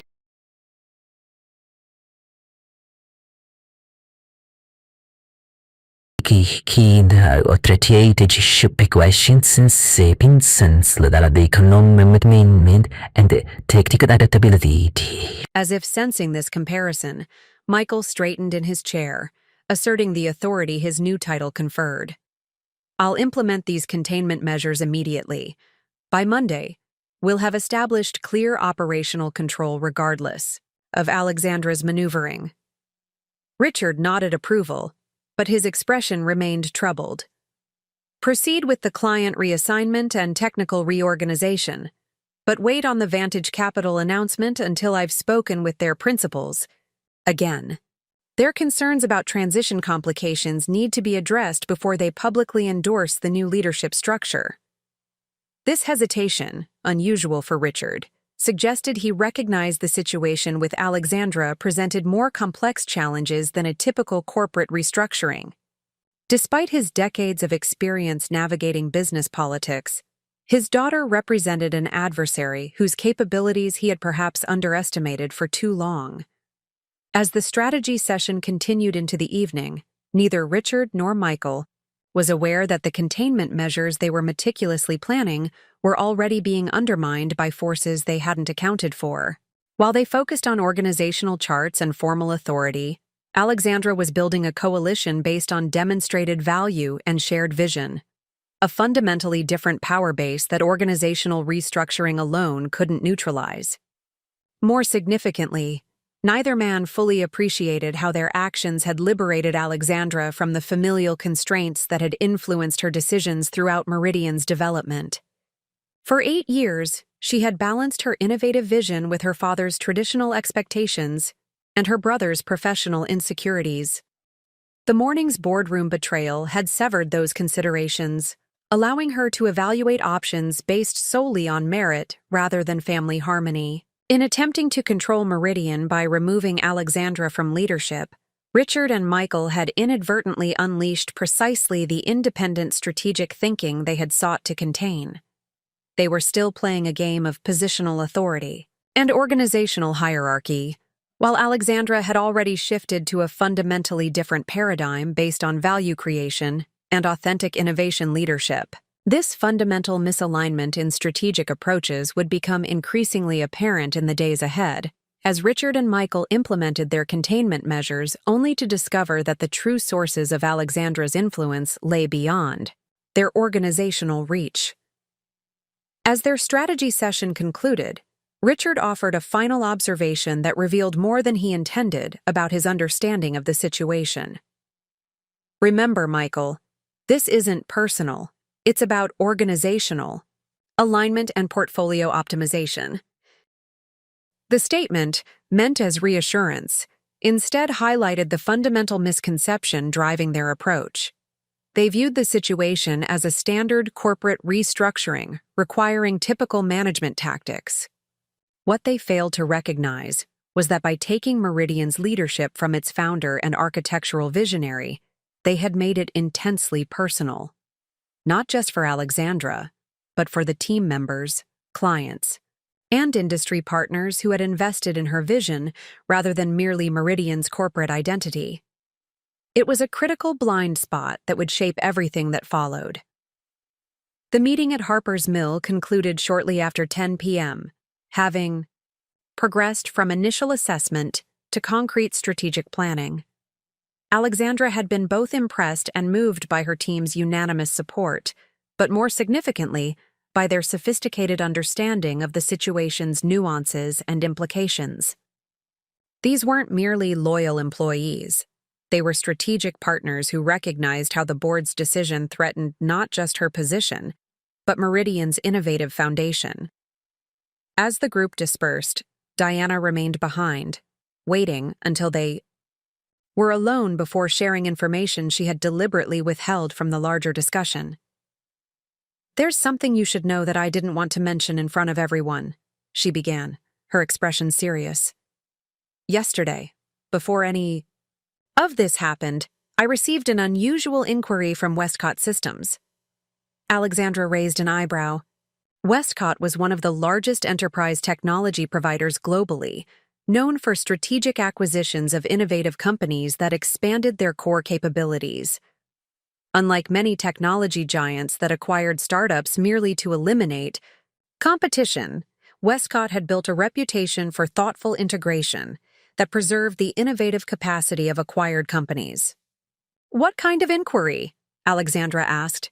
Their chief innovation officer, Garrett Wilson, requested a confidential meeting to discuss potential collaborative opportunities related to our integration platform, Diana explained. The language was deliberately vague, but the intention seemed clear. They're exploring either a strategic partnership or acquisition interest. Alexandra considered this information carefully. Under normal circumstances, such an inquiry would have been immediately brought to her attention as CEO. Diana's decision to handle it herself suggested she had sensed something unusual about the timing or approach. "Why did they contact you?" "Directly rather than coming through official channels?" Alexandra asked. Diana's expression confirmed Alexandra's suspicion. "That's what seemed odd. Wilson specifically requested that the inquiry remain between us initially, explicitly asking that it not be shared with other executives until preliminary discussions determined potential alignment." She paused before adding, "It seemed as if they wanted to explore possibilities with the technical leadership before engaging with financial decision-makers." The implication was clear. Westcott had been attempting to establish a direct channel to Meridian's innovative core, represented by Diana and, by extension, Alexandra, while circumventing the financial and governance layers represented by Richard and Michael Chen. "When is this meeting scheduled?" Alexandra asked. "Tomorrow morning at 8 a.m., Diana replied. Wilson suggested a location off corporate campuses, the Innovation Lab at Westcott's Foundation. Given today's developments, I wasn't sure whether to proceed or cancel. Alexandra considered the timing.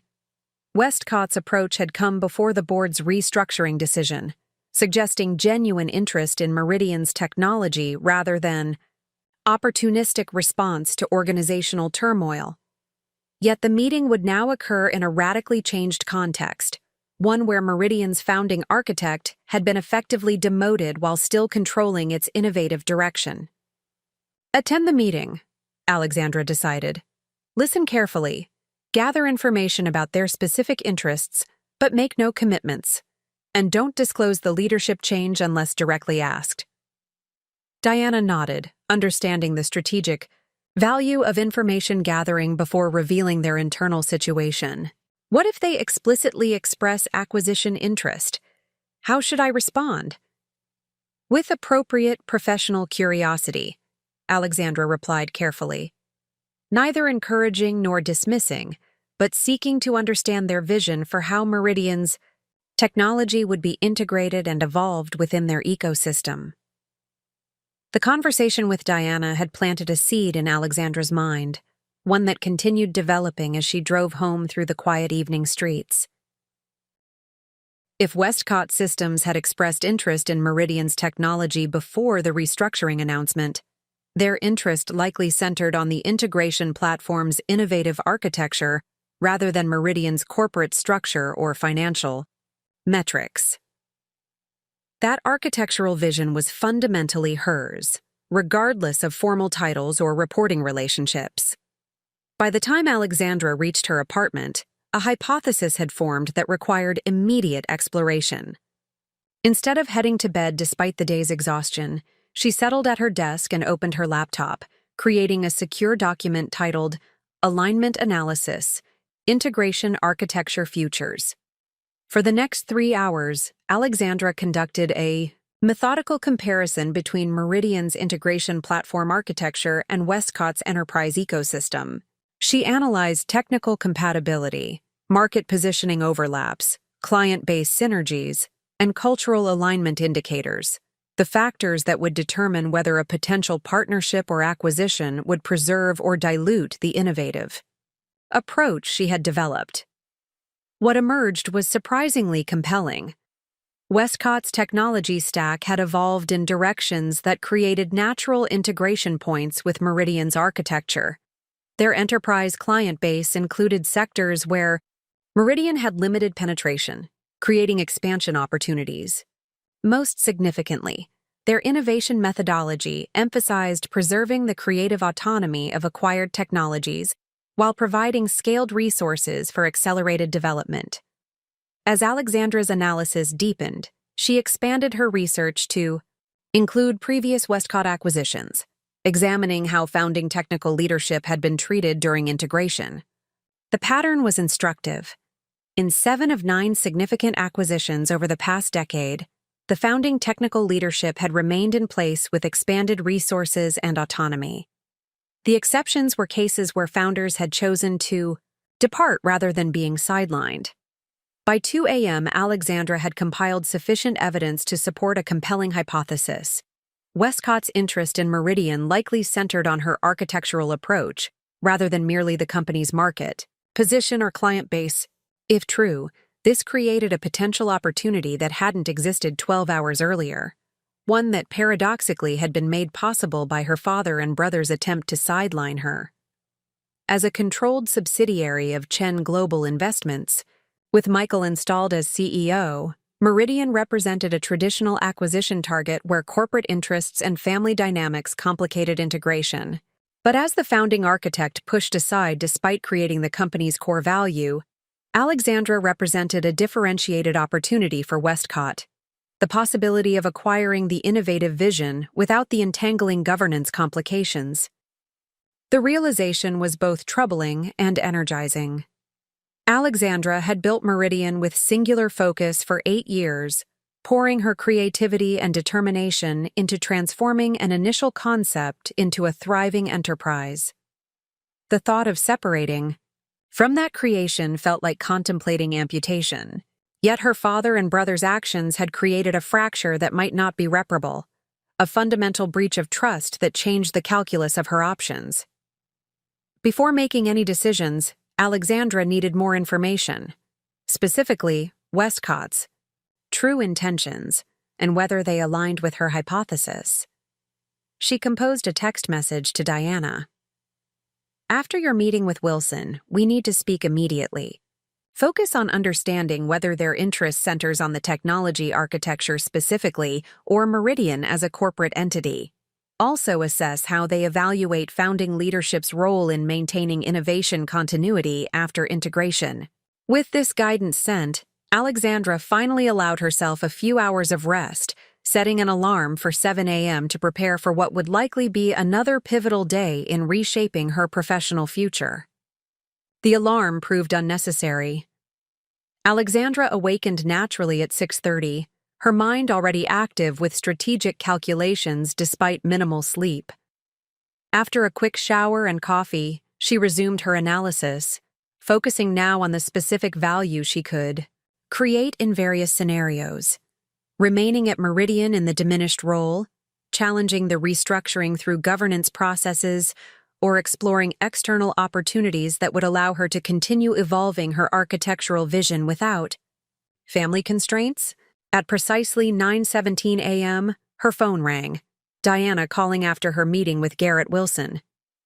"That was illuminating," Diana began, her tone suggesting significant developments. "Wilson wasn't subtle once we established confidentiality. Westcott is explicitly interested in acquiring Meridian's integration platform technology and the team behind it. Did he specify what aspects of the technology interested them most?" Alexandra asked, focusing on the critical distinction between general acquisition interest and specific architectural valuation. "The adaptive learning module specifically," Diana confirmed. Wilson had surprisingly detailed knowledge of its architecture and potential applications within Westcott's enterprise ecosystem. He described it as precisely the missing component in their integration strategy. This aligned perfectly with Alexandra's hypothesis. The adaptive learning module was fundamentally her creation, the architectural expression of her vision for self-optimizing integration systems. It was also the innovation least understood by Michael or Richard, who had consistently viewed it as a speculative technical enhancement rather than a transformative approach. "What was his response when you discussed integration methodology and team continuity?" Alexandra asked, moving to the second critical question. "That's where it got particularly interesting," Diana replied. "He emphasized repeatedly that Westcott's acquisition strategy centers on preserving innovative capacity through leadership continuity.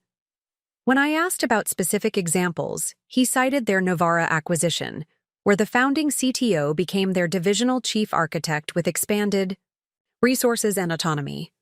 Alexandra nodded to herself, hearing confirmation of the pattern she had identified in her research. "Did you disclose the leadership changes at Meridian?" "Not explicitly," Diana said. "But Wilson asked directly about your role in ongoing development, mentioning that their preliminary due diligence had identified you as the architectural visionary behind Meridian's approach. I acknowledged your foundational role without detailing the restructuring." "And his reaction?" "He emphasized that any potential acquisition would be contingent on continuity of innovative leadership," Diana quoted. Then he said something, particularly telling, "Westcott acquires architectural vision and innovative methodology, not merely client lists or market share. The human architects behind transformative approaches are the primary assets we value." The statement confirmed Alexandra's analysis with unexpected clarity. Westcott's interest centered specifically on the innovation she had created and her capacity to continue evolving it, not on Meridian as a corporate entity or its financial metrics. "Did he propose next steps?" Alexandra asked, mind already racing ahead to potential scenarios. "He requested a meeting with you directly," Diana confirmed, "specifically as the architectural visionary behind Meridian's integration approach. But the language was deliberate, focused on your role as innovator rather than your corporate title." This distinction was crucial. While Richard and Michael controlled Meridian's corporate governance through board majority, they couldn't control external recognition of Alexandra's founding role in creating its technological value. Westcott's interest in her specifically as the architectural visionary created leverage that bypassed formal organizational charts. Wilson also mentioned that Westcott's CEO will be attending the Westridge Summit next Friday, Diana added. Apparently, they anticipate the Innovation Award announcement with considerable interest. The pieces were aligning with remarkable coherence. The Westridge Award would provide external validation of Alexandra's architectural vision precisely as Westcott was exploring acquisition of that vision. The timing created a powerful convergence of recognition, valuation, and opportunity. "One more thing," Diana said, her tone suggesting she had saved the most significant information for last. Wilson made it clear that Westcott's standard approach for technical acquisitions involves establishing a new division centered on the acquired technology, with founding leadership taking expanded roles within their enterprise architecture. The emphasis was on enrichment and scaling rather than absorption or restructuring. This framework represented something Alexandra hadn't fully considered until that moment: the possibility of evolving her architectural vision with significantly greater resources and scale than Meridian could provide, while freed from the constraints of family dynamics and her father's traditional expectations. For 8 years, Alexandra had poured her creativity and determination into building Meridian, viewing it as the vehicle for expressing her technological vision. Her father and brother's attempt to separate her from leadership had initially seemed like an ending, the loss of the company she had created. But Westcott's interest presented an unexpected alternative: the possibility of separating her architectural vision from Meridian itself, allowing it to evolve in an environment that explicitly valued her innovative leadership. "Thank you, Diana," Alexandra said, processing these implications. "Did Wilson request a specific time frame for meeting?" "He suggested early next week, but emphasized flexibility to accommodate your schedule," Diana replied.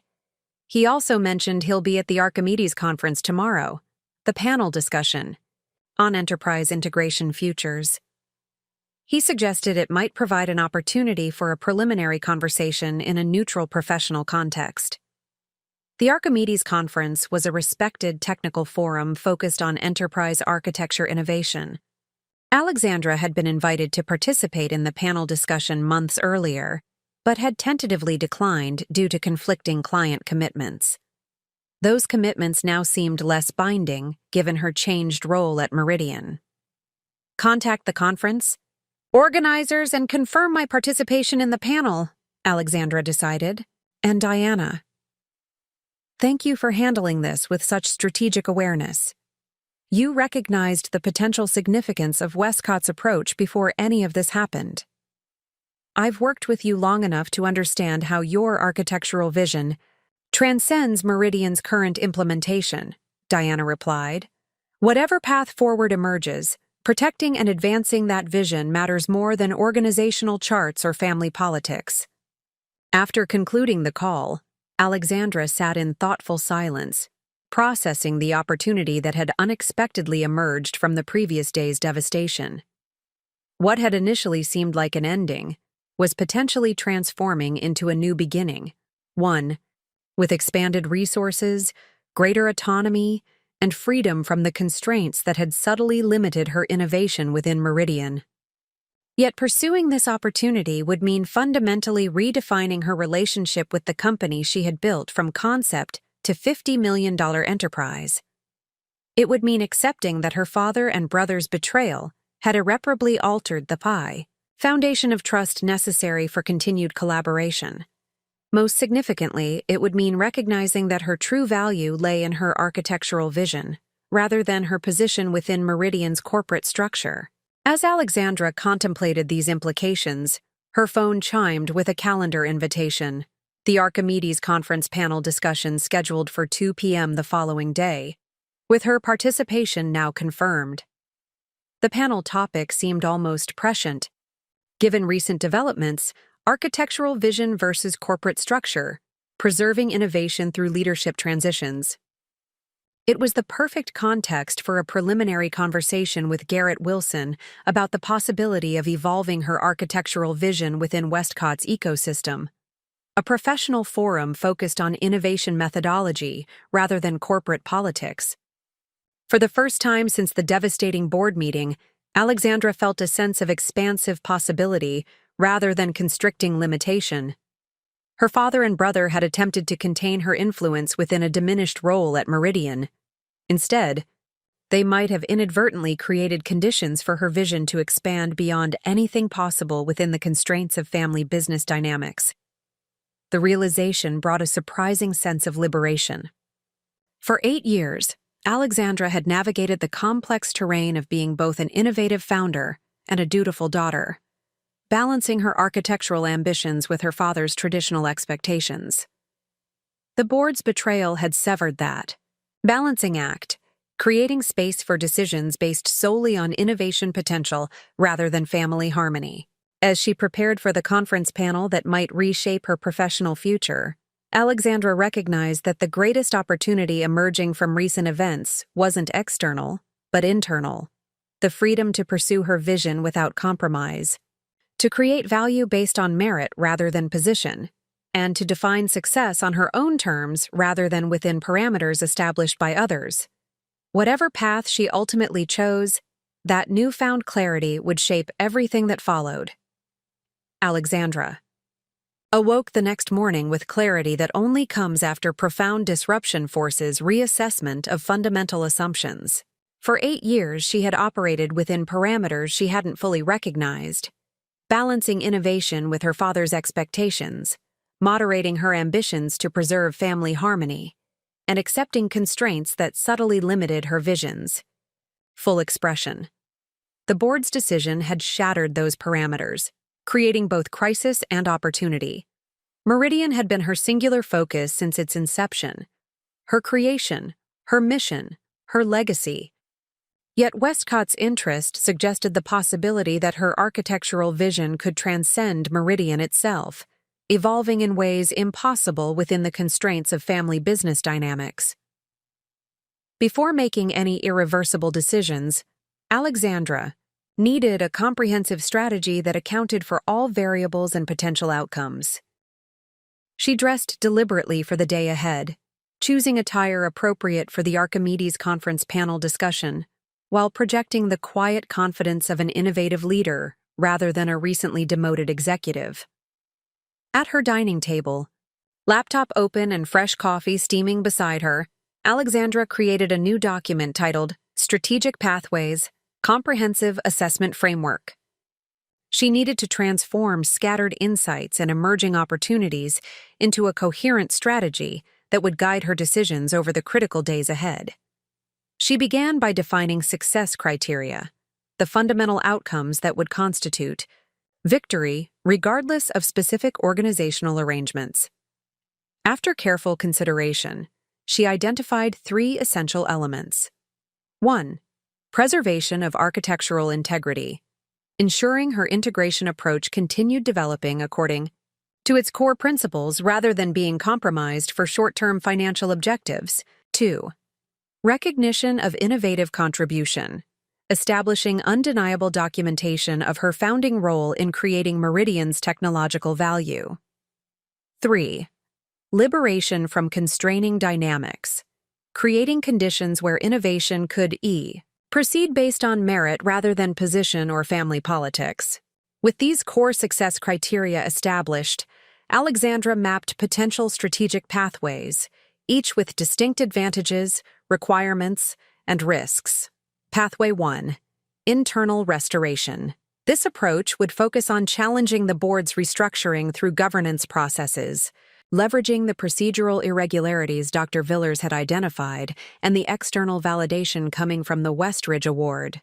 Success would require securing sufficient shareholder support to force reconsideration, likely involving regulatory pressure regarding proper corporate governance.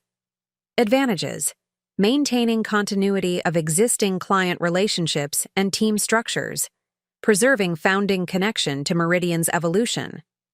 Risks: protracted governance battle that could damage Meridian itself, continuing to operate within family power dynamics even if temporarily successful. Uncertain investor support given her father's controlling influence. Pathway 2. Strategic acquisition. This approach would focus on exploring Westcott's interest in acquiring Meridian's technology and innovative leadership.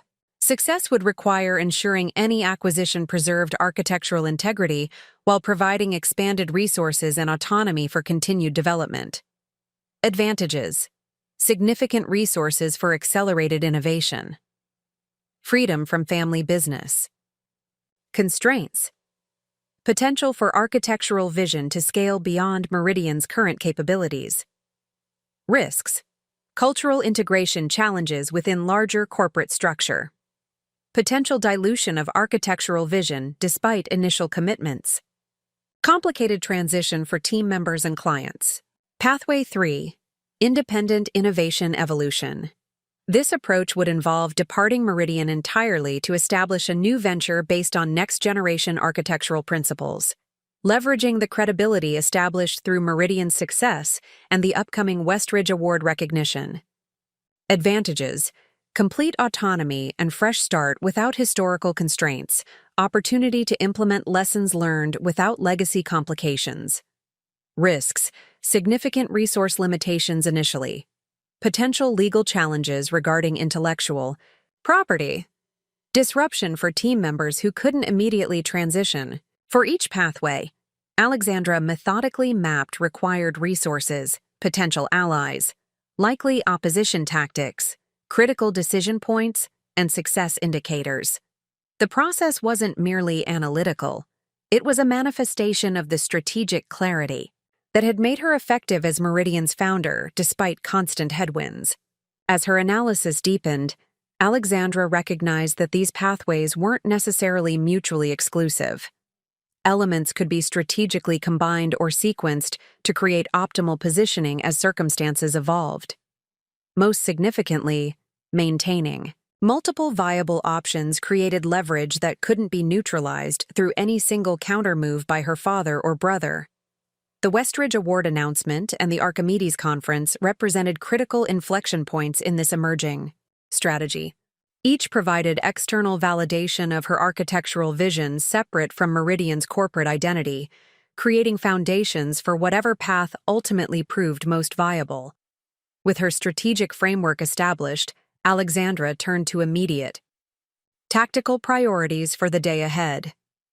The Archimedes Conference panel discussion would provide her first public appearance since the restructuring, an opportunity to establish narrative positioning before her father and brother could solidify their version of events. More importantly, it would facilitate initial contact with Garrett Wilson in a professional context focused on architectural innovation rather than corporate transactions. Understanding Westcott's true intentions would provide essential information for evaluating which strategic pathway offered the optimal combination of architectural integrity, innovative recognition, and liberating autonomy. Alexandra prepared methodically for the panel discussion, reviewing the confirmed participants and discussion topics. Besides herself, the panel included 2 respected enterprise architects from major technology companies and a prominent academic researcher specializing in organizational structures that fostered innovation. The moderator was Dr. Helen Winters, a former technology executive who had transitioned to writing and speaking about innovation leadership. The panel composition was fortuitous, creating an environment where Alexandra could articulate her architectural philosophy and innovation methodology without directly addressing Meridian's specific situation. This would allow her to establish key principles relevant to her current circumstances without appearing to challenge her father and brother's actions publicly. At 11:30 a.m., as Alexandra was finalizing her panel preparation notes, her phone rang. With an unexpected caller ID, Catherine Morgan, CEO of TELUS Industries and Meridian's largest client. "Alexandra," Catherine began when she answered, "I've just received a rather interesting call from your brother, introducing himself as Meridian's new CEO and requesting a meeting to discuss our implementation partnership." Alexandra maintained professional composure despite the confirmation that Michael was already attempting to assert control over key client relationships. "Thank you for letting me know, Catherine. The board approved a leadership restructuring yesterday that has Michael assuming the CEO role while I transition to Chief Innovation Officer." "So I gathered," Catherine replied, her tone suggesting skepticism about the arrangement. Michael emphasized continuity of service and strategic alignment, but seemed notably unfamiliar with the technical details of our implementation when I asked specific questions about the adaptive learning module integration. This was unsurprising given Michael's limited involvement in Meridian's technical development, But the timing suggested her father and brother were moving quickly to solidify control over client relationships before Alexandra could establish independent communication channels. The transition is still being defined, Alexandra said carefully. I remain directly involved in the architectural direction, particularly regarding the adaptive learning module deployment. That's precisely why I'm calling, Catherine said. Our implementation team has documented the critical role your architectural guidance played in resolving our Asia-Pacific deployment challenges. That documentation specifically notes that your particular approach to adaptive integration pathways prevented potential seven-figure productivity losses. The statement wasn't merely client validation, it was ammunition. Concrete documentation from Meridian's largest client explicitly crediting Alexandra's architectural approach with delivering substantial value that others within the organization couldn't have provided. I appreciate that recognition, Alexandra replied. Ensuring successful implementation has always been my priority. Beyond recognition, it establishes contractual considerations, Catherine noted pointedly. Our master services agreement includes specific provisions regarding continuity of technical leadership on critical implementation components. The documentation identifies you personally as essential to that continuity. This revelation added another dimension to Alexandra's strategic position. If TELUS Industries' contract explicitly referenced her role in implementation success, it created legal and financial implications for any attempt to diminish her involvement. Her father and brother couldn't simply remove her from client relationships, without potentially triggering contractual issues with Meridian's largest revenue source. Up next, you've got two more standout stories right on your screen. If this one hit the mark, you won't want to pass these up. Just click and check them out, and don't forget to subscribe and turn on the notification bell so you don't miss any upload from us.